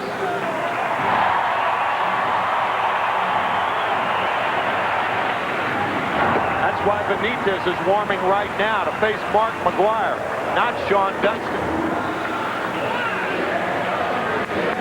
But if you're the Mets, because of what you just said, with a pitcher due to hit after Dunston, you want to squeeze off this rally, if you can categorize this as a rally, a 2-out single to this point, right here. Absolutely. Leave McGwire in the dugout. McGwire bats here in the 8th inning. After Dunston, he will represent the tying run. Yeah, I'm sure that's the Mets' strategy. Score so many runs that if McGwire bats, it won't matter. Very simple. But if Dunston gets on, it will matter. Eli Marrero pinch running at first base for Carlos Hernandez. McGwire will pop into the on-deck circle. At some point, as Dunston stands in with 1 on, 2 out.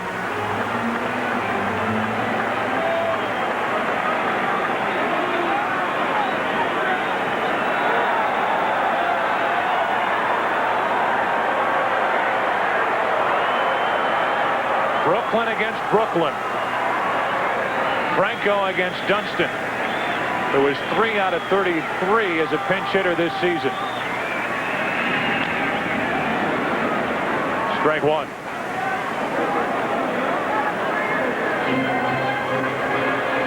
By the way, McGwire has a flair for the dramatic. And while everybody in both dugouts knows that he's going to be the hitter after Dunston, he'll just wait in the dugout, and they put James in the on-deck circle with absolutely no chance of coming to the plate. Bobby Valentine knows that better than anybody. It's up to Franco to keep the man on the right of your screen out of the batter's box here in the 8th. 1 ball, 1 strike on Dunston. In the borough of Queens in New York, the New York area, how many Mets fans do you think are pacing in front of their television sets? Quite a few, I would imagine.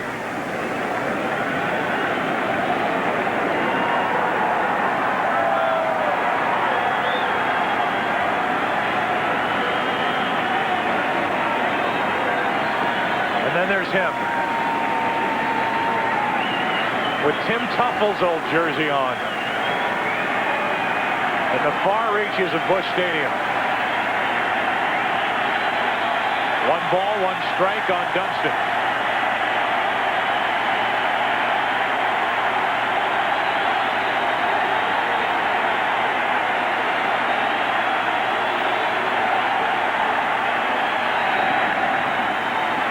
That's foul for strike 2.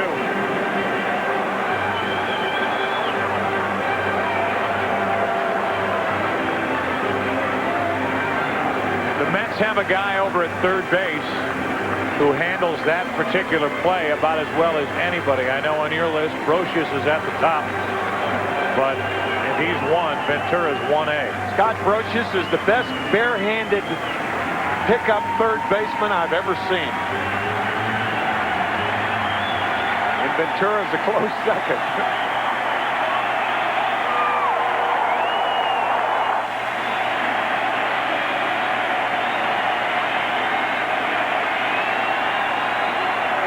One and 2 on Dunston.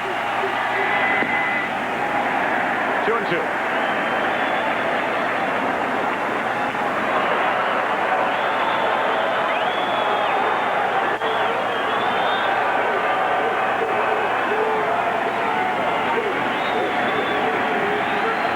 Franco trying to protect a 3-0 8th inning game 1 lead for the Mets.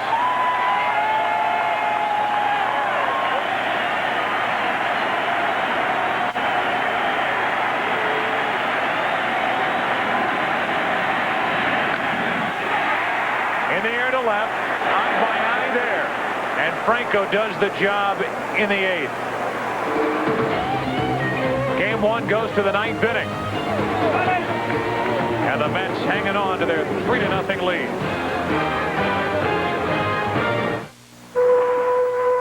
Where's Eric then? He never misses a market. It was a bad squall last night.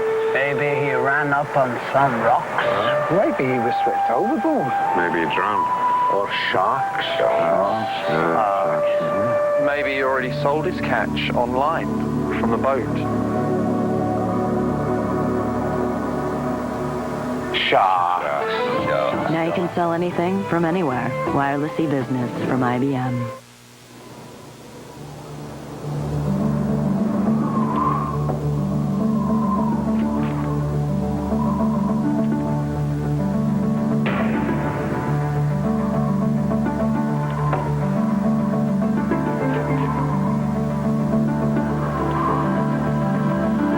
Also try Genuine Bear Gel Caps, the only gel cap that can help save your life. Bear, take it for pain, take it for life. Can't sleep. Listen. Rain? Not just any rain. It's our rain. On our roof. Each year, millions of people spend their first night in a home of their own.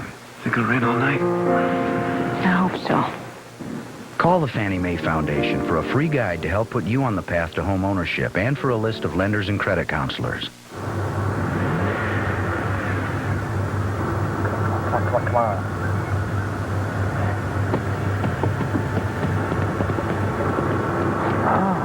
Come on. Its roomy interior makes it incredibly comfortable. Its 200 horsepower makes it hard to sit still. Here we go. Here we go. The new Chrysler Sebring LXI sedan. This is it, people. Let's move. Here we go. Let's go. Let's go. On 3. Fox Friday.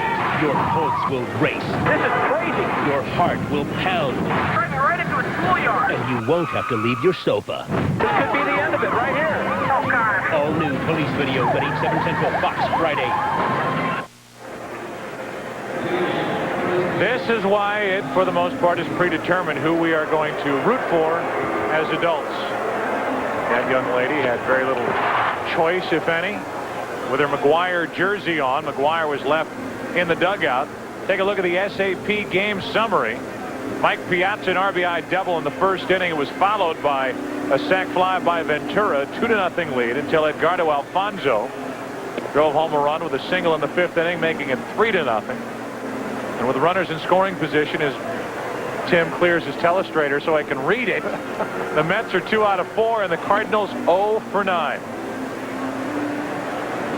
Hampton did the work through the first 7. Franco got through the 8th inning, and now, according to Bobby Valentine, the 9th inning, if it stays as is, will belong to Armando Benitez. Here's Sean Dunston staying in the game in left field. Eli Morero stays in the game, does the catching, and will likely start tomorrow night and catch Rick Ankiel. And that game will come your way at 8 Eastern here on Fox. Game 2, Leiter and Ankiel. And then Game 3 on Friday night, 8 Eastern on NBC, with a series tied at a game apiece. The Yankees at the Mariners. Here's Zeal as James goes back to work. Strike 1 over the inside corner. Joe, sometimes the tone of the game is set early. The Mets bouncing on top of the Cardinals before they could catch their breath with 2 runs in the top of the first, and then the Cardinals unable to deliver that 2-out RBI with runners in scoring position. Carlos Hernandez grounded out, failing to take advantage of their chance. They're the 2 runs in the first inning. So far, all they need to this point, they lead 3-0 9th inning. Zeal, Agbayani, and Payton will bat against James. Strike 2. The Mets have watched Todd Zeal go 1 for 17 at the beginning of this postseason. They moved him around in their lineup. They had him batting out of the number 7 spot. Bobby Valentine putting him back up in the number 5 position, and he's 0 for 3 so far. Gets into that ball into left center field, might lead. Dunston at the wall, leaps and it's gone. Home run Zeal, it's 4-0 Mets.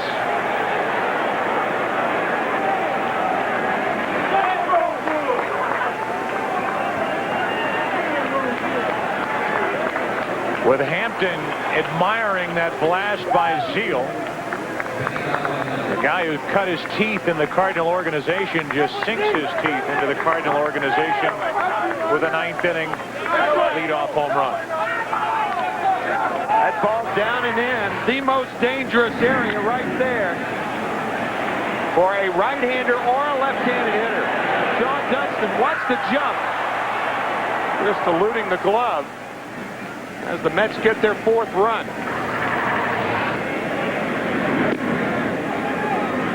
Breaking ball misses to Agbayani.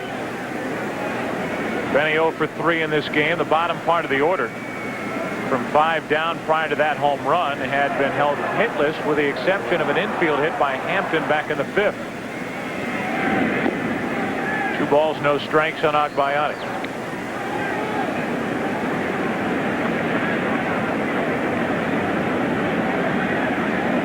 You hear teams always talk about these playoff series going into another team's home ballpark and coming out with a split in the first 2 games. The Mets tonight may assure themselves of at least that, with a chance tomorrow night behind Leiter. Will be stepping on the mound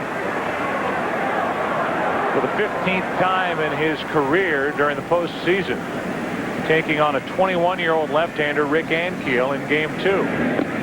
3 balls and a strike on Agbayani. We mentioned earlier that Al Leiter had worked Game 7 of the 1997 World Series. The Marlins won that. He also worked the 163rd game of the season last year at Cincinnati when the Mets had to travel to face Jack McKeon's group. Mets won that game behind Leiter. He has pitched in one big game after another. 3 World Series rings to his credit. He also broke an 8-game losing streak last year, beating Roger Clemens at Yankee Stadium for the Mets, which really started their turnaround and their push toward the wild card. That's through the left side. Agbayani has his first hit. A homer, a base hit. We go back to the home run by Zeal and hear from Bob Brenly. Well, as we all know, Todd Zeal, a middle-in fastball hitter, takes the fastball down the heart of the plate for strike 1. They push him off the plate. That's the pitch that set up the next one. He tried to come inside with the fastball off the plate as he did on the second pitch. He left it out over the plate way too much. Todd Zeal is constantly looking for the fastball from the middle of the plate in. Sean Dunston clearly got too close to the fence right there. Looked like the ball actually tipped his glove as it went on over. Well, a nice hand for Joe McEwing, who's on the bases, pinch running for Agbayani. Still nobody out here in the top of the 9th inning. A 4-0 Mets lead. The batter's Jay Payton. And that's well hit down the left field line. That's got a chance into the corner and gone. Home run, Jay Payton. 2-run shot, 6-0 New York.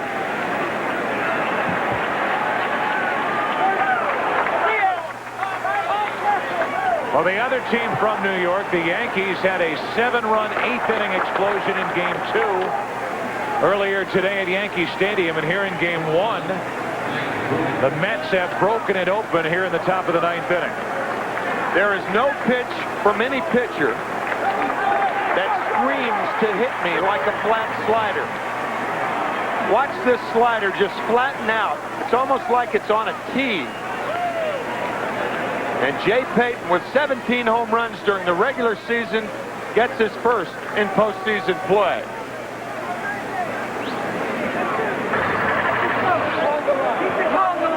Still nobody out. And a big rip by Bordick, who was up there ready for that pitch. Strike 1.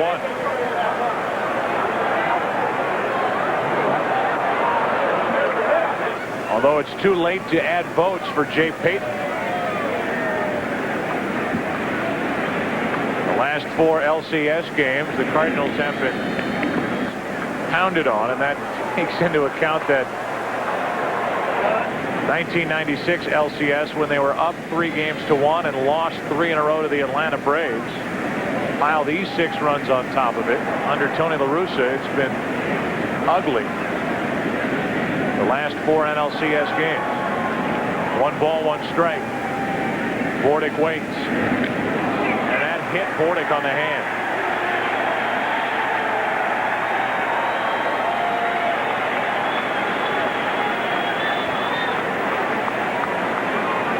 Bordick in some pain as he gets attention from the Mets trainer. And that caught him on the right hand or right wrist. That's Fred Hina, the Mets trainer, and that could add something to this series that prior to this wasn't there. This appeared to be intentional from Mike James. An inside fastball meant to brush Bordick back off the plate. Bob, it looked like it hit Bordick on the right hand, on the fingers of the right hand. Is that right? That's certainly what it looked like from down here, Timmy. And as you well know, when you've got your hand wrapped around that bat, there is absolutely no give when that ball strikes you in the hand or in the fingers. Bordick just tried to kind of limbo underneath that fastball up and in. Certainly appeared to be a pitch with some intent on it for Mike James. Let's listen to it.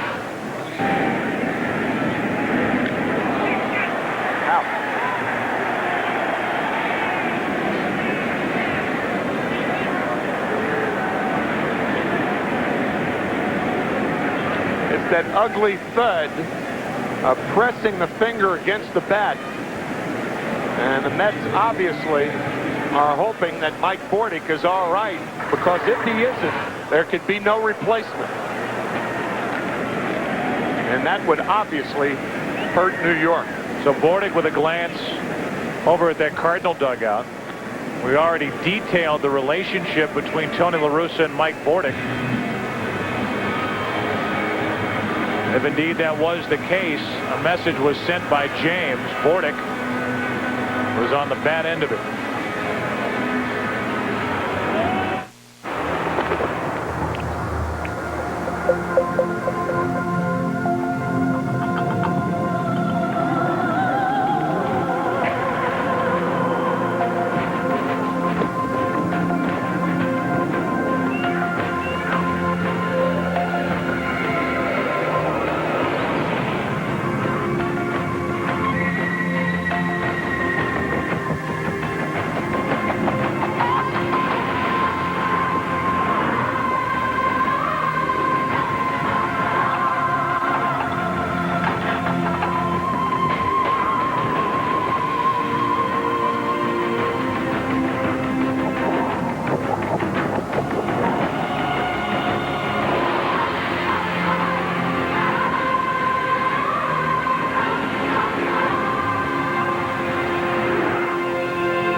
Greatest match of all time.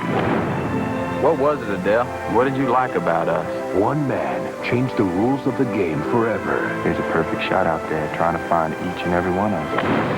And brought a town back to glory. Greatest game there is. From Academy Award-winning director Robert Redford, Will Smith, Matt Damon, and Charlize Theron, the legend of Bagger Vance. Rated PG-13. Starts Friday, November 3rd. In this country, people have certain inalienable rights. The right to customize technology at a fair price. The right to learn how to do amazing things with it. The right to a computer that's up to date. To technical support anywhere, anytime. To try out everything and buy nothing. So may it ever be. In Gateway Country, people rule. Call 1-800-GATEWAY. One night only. How you doing out there? It's a little chilly. The Simpsons season premiere with The Who, Sunday, November 5th on Fox. Keith Olbermann in the Met dugout as trainer Fred Hina walked Mike Bordick off after he was hit by that pitch before the break. He reassured both me and the Mets around that Bordick was okay. It was the right thumb. He's all right. Obviously, that's the trainer's guess, but it does not appear to be serious. They obviously will check further. Joe? All right, Keith, thanks. Here's Bubba Trammell at the plate. Bobby Valentine sending in Trammell to hit for Franco. And Jason Christensen, who the Cardinals picked up from the Pirates at the trading deadline. Blows a fastball by him for strike one. Most of the numbers compiled by Christensen with Pittsburgh. Kurt Abbott is the pinch runner for Bordick, who was hit by the pitch. 0-2 on Trammell. I think what makes, as you look at Armando Benitez, what makes Bordick's being hit by that pitch so troublesome is that it was on the throwing hand, and gripping the ball for throwing could be a problem tomorrow.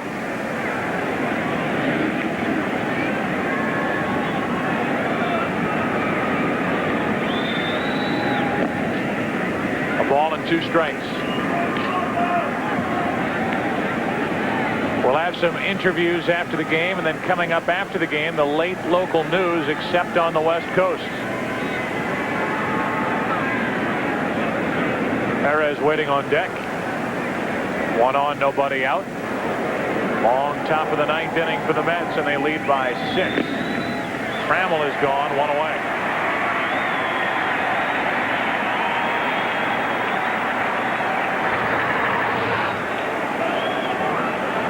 Good fastball right here from the ex-Pirate, Jason Christensen, as Bubba Trammell goes down.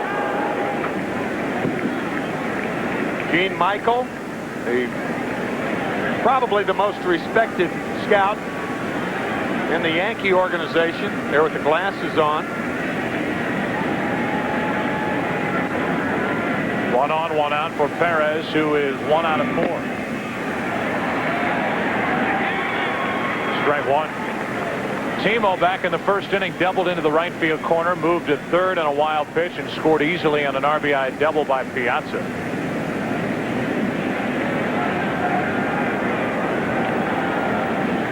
Christensen, who the Cardinals picked up, try to shore up a real weakness in their bullpen this season. Gets out in front, 0-2. Again, another look at the pitching matchup tomorrow night for Game 2. Al Leiter, who pitched Game 2, 8 innings. Only 2 earned runs in that division series out in San Francisco. Game the Mets 1 in 10 innings. Will take on Rick Ankiel, who had a disastrous Game 1 with 5 wild pitches and lasted less than 3 innings, allowing 4 earned runs.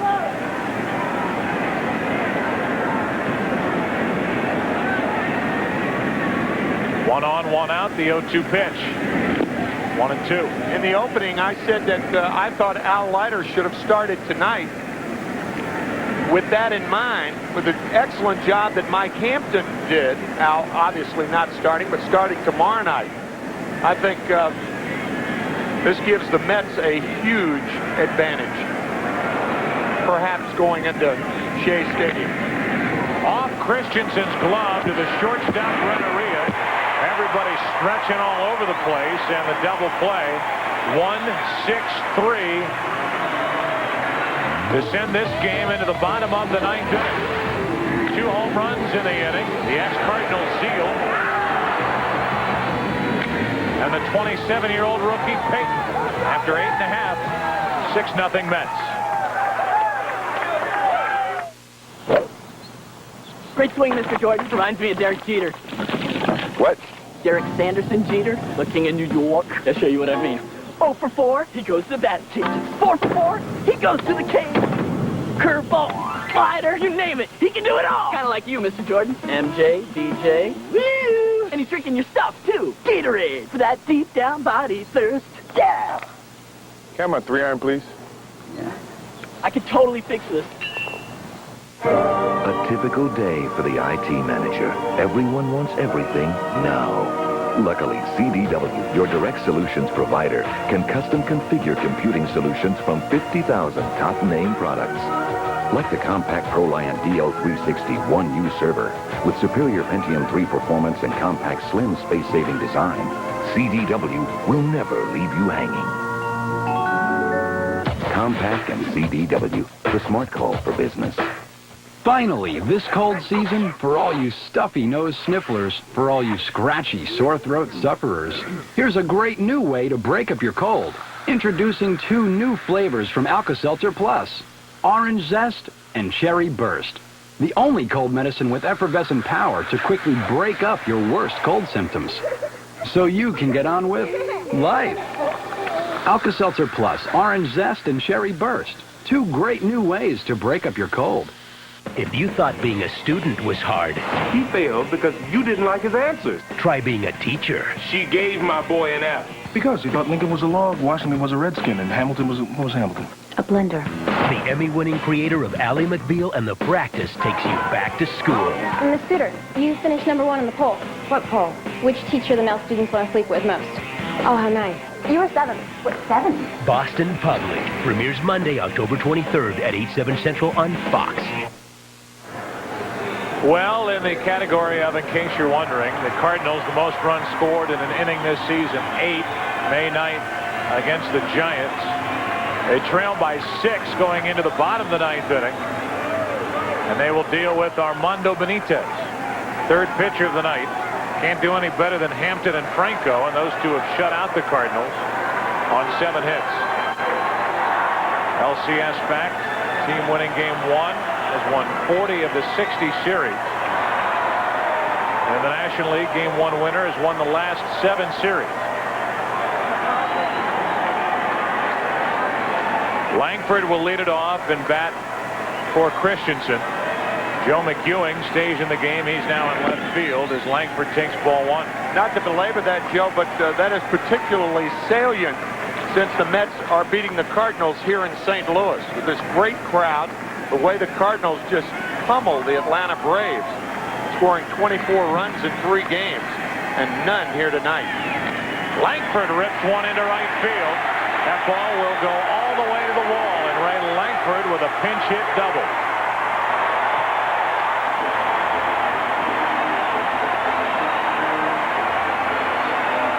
Armando Benitez in his history has been anything but a sure bet in the postseason. And in some respects, it's easier to hit when you're trailing by 6 runs in the 9th inning. The reason for that is the pitch that you get. And most of the pitches you get are predictable pitches. Langford got a fastball and hammered it to right.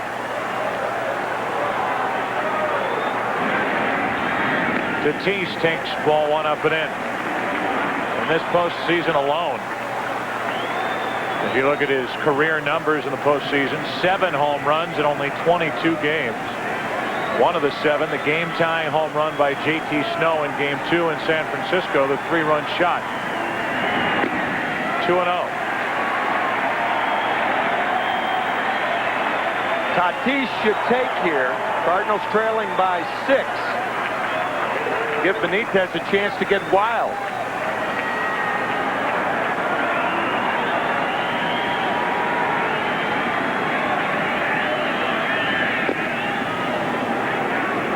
Two and 1.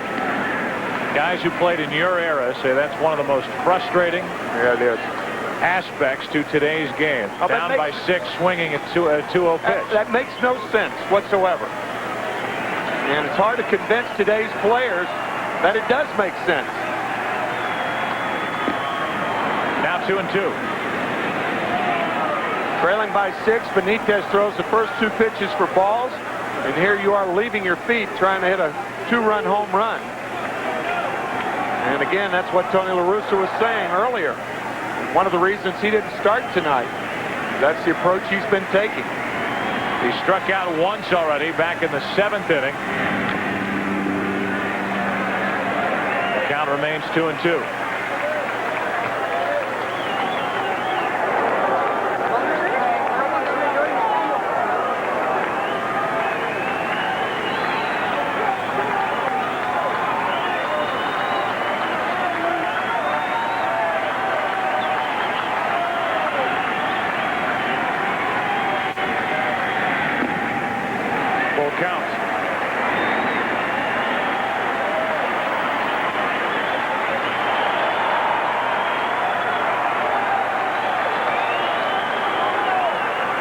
Bobby Valentine turning to his closer in a 6-0 game to get him some work. He's given up a double.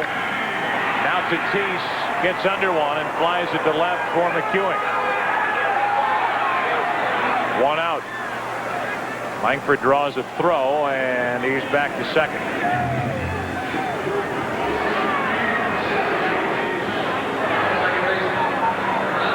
Now back to the top of the order, and Fernando Vina.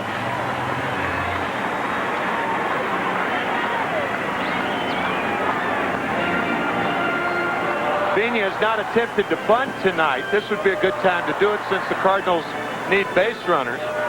Vina, as much as any left-handed hitter in the National League, prefers the bunt to the right side of the infield. That area there. Tries to find the seam between the pitcher and first baseman. Ball 1 from Benitez.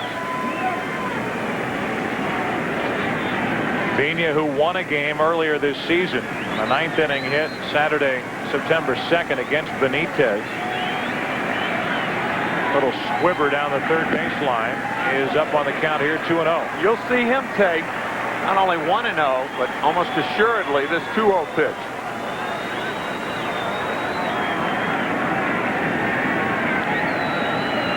Six to nothing Mets here in the 9th inning. Hits are even at 8 apiece.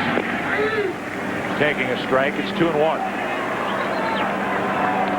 This game 1 may come and go with Mark McGwire planted over in the dugout. Best of 7 series for the Cardinals since World War II. 9 of the 10 series have gone 7 games. 2-2 on Vina. That includes that LCS meltdown by Tony La Russa's group back in 1996. Also includes the first year after the war, the 7 games against the Boston Red Sox.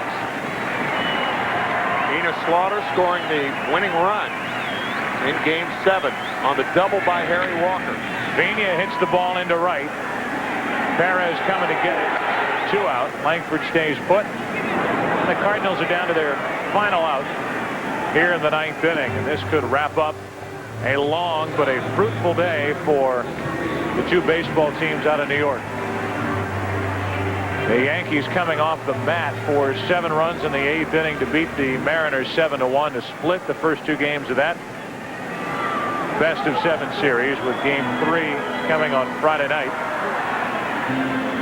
And here the Mets getting 2 in the first, 1 in the 5th, 3 in the 9th, lead 6-0 in Game 1 of their series in St. Louis. Cardinals to this point are 0 for 11 with runners in scoring position, and Renteria is in that spot now with a runner at second, 2 out.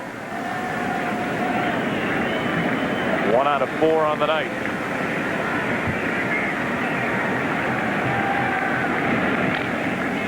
For the shortstop, Abbott. And the New York Mets will have to play on. Throw to the plate, safe.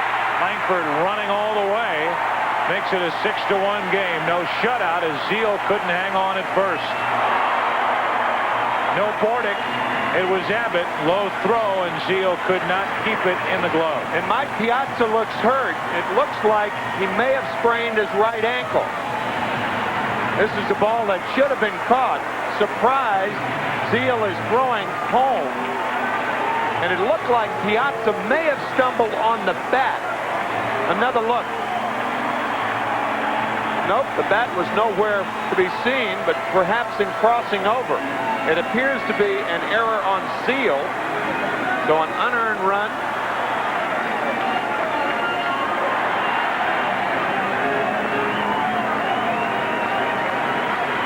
So it's an error on Kurt Abbott. And I don't agree with that scoring, but that's all right. Here's Edmonds, ball 1 down and in. Piazza limping, however, and that's a more pertinent news for Mets fans. Shaking his head after catching that first pitch from Benitez. Ball 1 to Edmonds, now ball 2, 2-0. Here's another look at Piazza at the end of that play. Stepping over the bat, I think in crossing over, making the catch, perhaps. That's what sprained that right ankle. 2-0.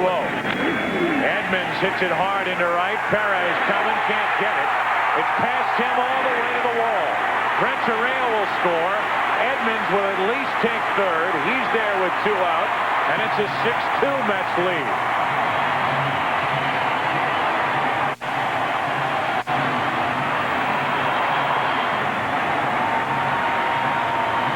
It's not McGuire time yet, but if Eric Davis and Will Clark get on, it will be. It's going to be scored a triple, an RBI for Jim Edmonds.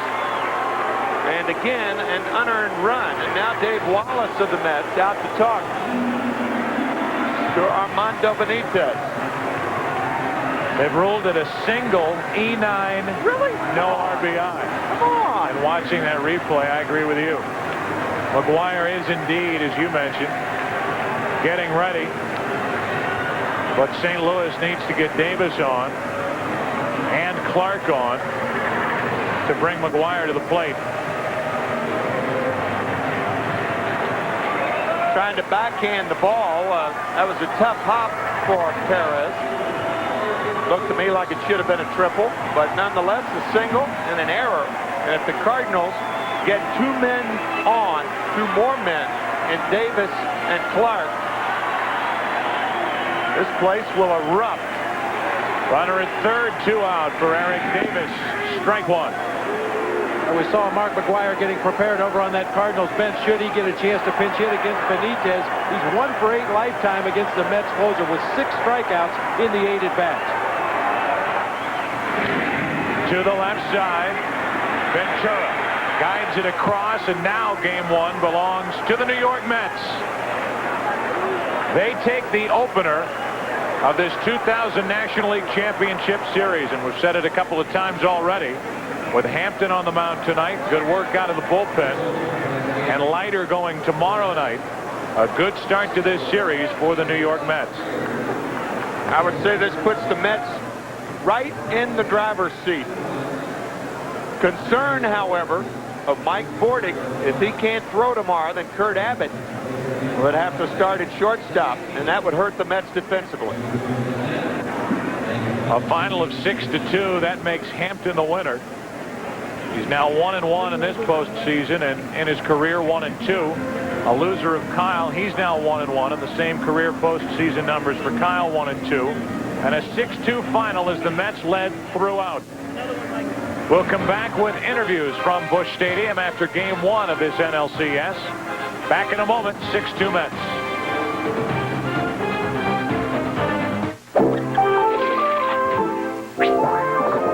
Commuting, $82 every month. Health Club, $54 every month. Insurance, $62 every month. Trading a checkbook for a storybook, priceless. Use MasterCard instead of checks to pay monthly bills automatically. There are some things money can't buy. For everything else, there's MasterCard. Go to mastercard.com. Running our own e-business suite, Oracle saved $1 billion in 1 year. How much will you save? Oracle. Software powers the internet. Fresh baked bread, a sandwich's best friend. He's out there with Subway's 3 new gourmet breads, like Parmesan oregano and hearty Italian with cornmeal. Fresh baked breads with savory seasonings that are giving Subway sandwiches a delicious new taste. Subway, eat fresh.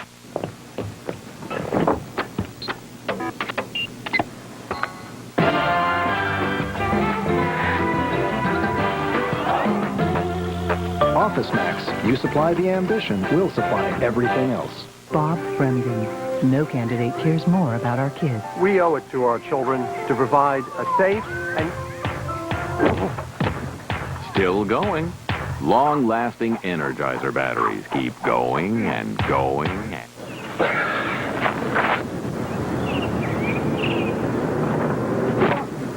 Still trying to make the major leagues? Log on to MajorLeagueBaseball.com to reach the major leagues every day. Video highlights on demand, live game audio. Make the moves in MLB's official online fantasy game. Grab the latest gear at the official store. MajorLeagueBaseball.com lets you be a part of the major leagues, and it may even help your game.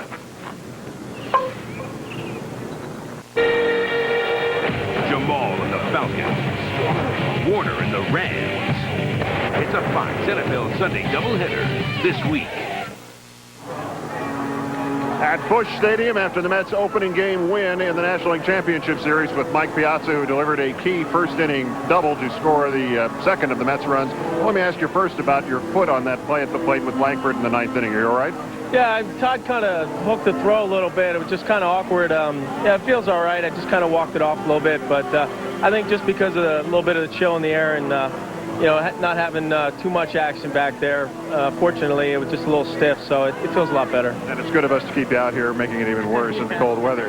How big was this? I mean, it's obvious if you come in and have a team that has scored 24 runs in its first 3 playoff games, how big was it not merely to win the game, but to keep their offense shut down until it was essentially too late? Yeah, I mean, obviously that was the key tonight. You know, for the win, Mike just did a great job on the mound and was able, as you said, to contain their offense. And yeah, we caught the ball behind him pretty well and got him some runs. So, I mean, that's just good fundamental baseball. We were able to execute tonight, and it's a start for us. We know it's far from over, so we just got to keep the, you know, the pedal down. There's something else to it when your hit bounced against the wall.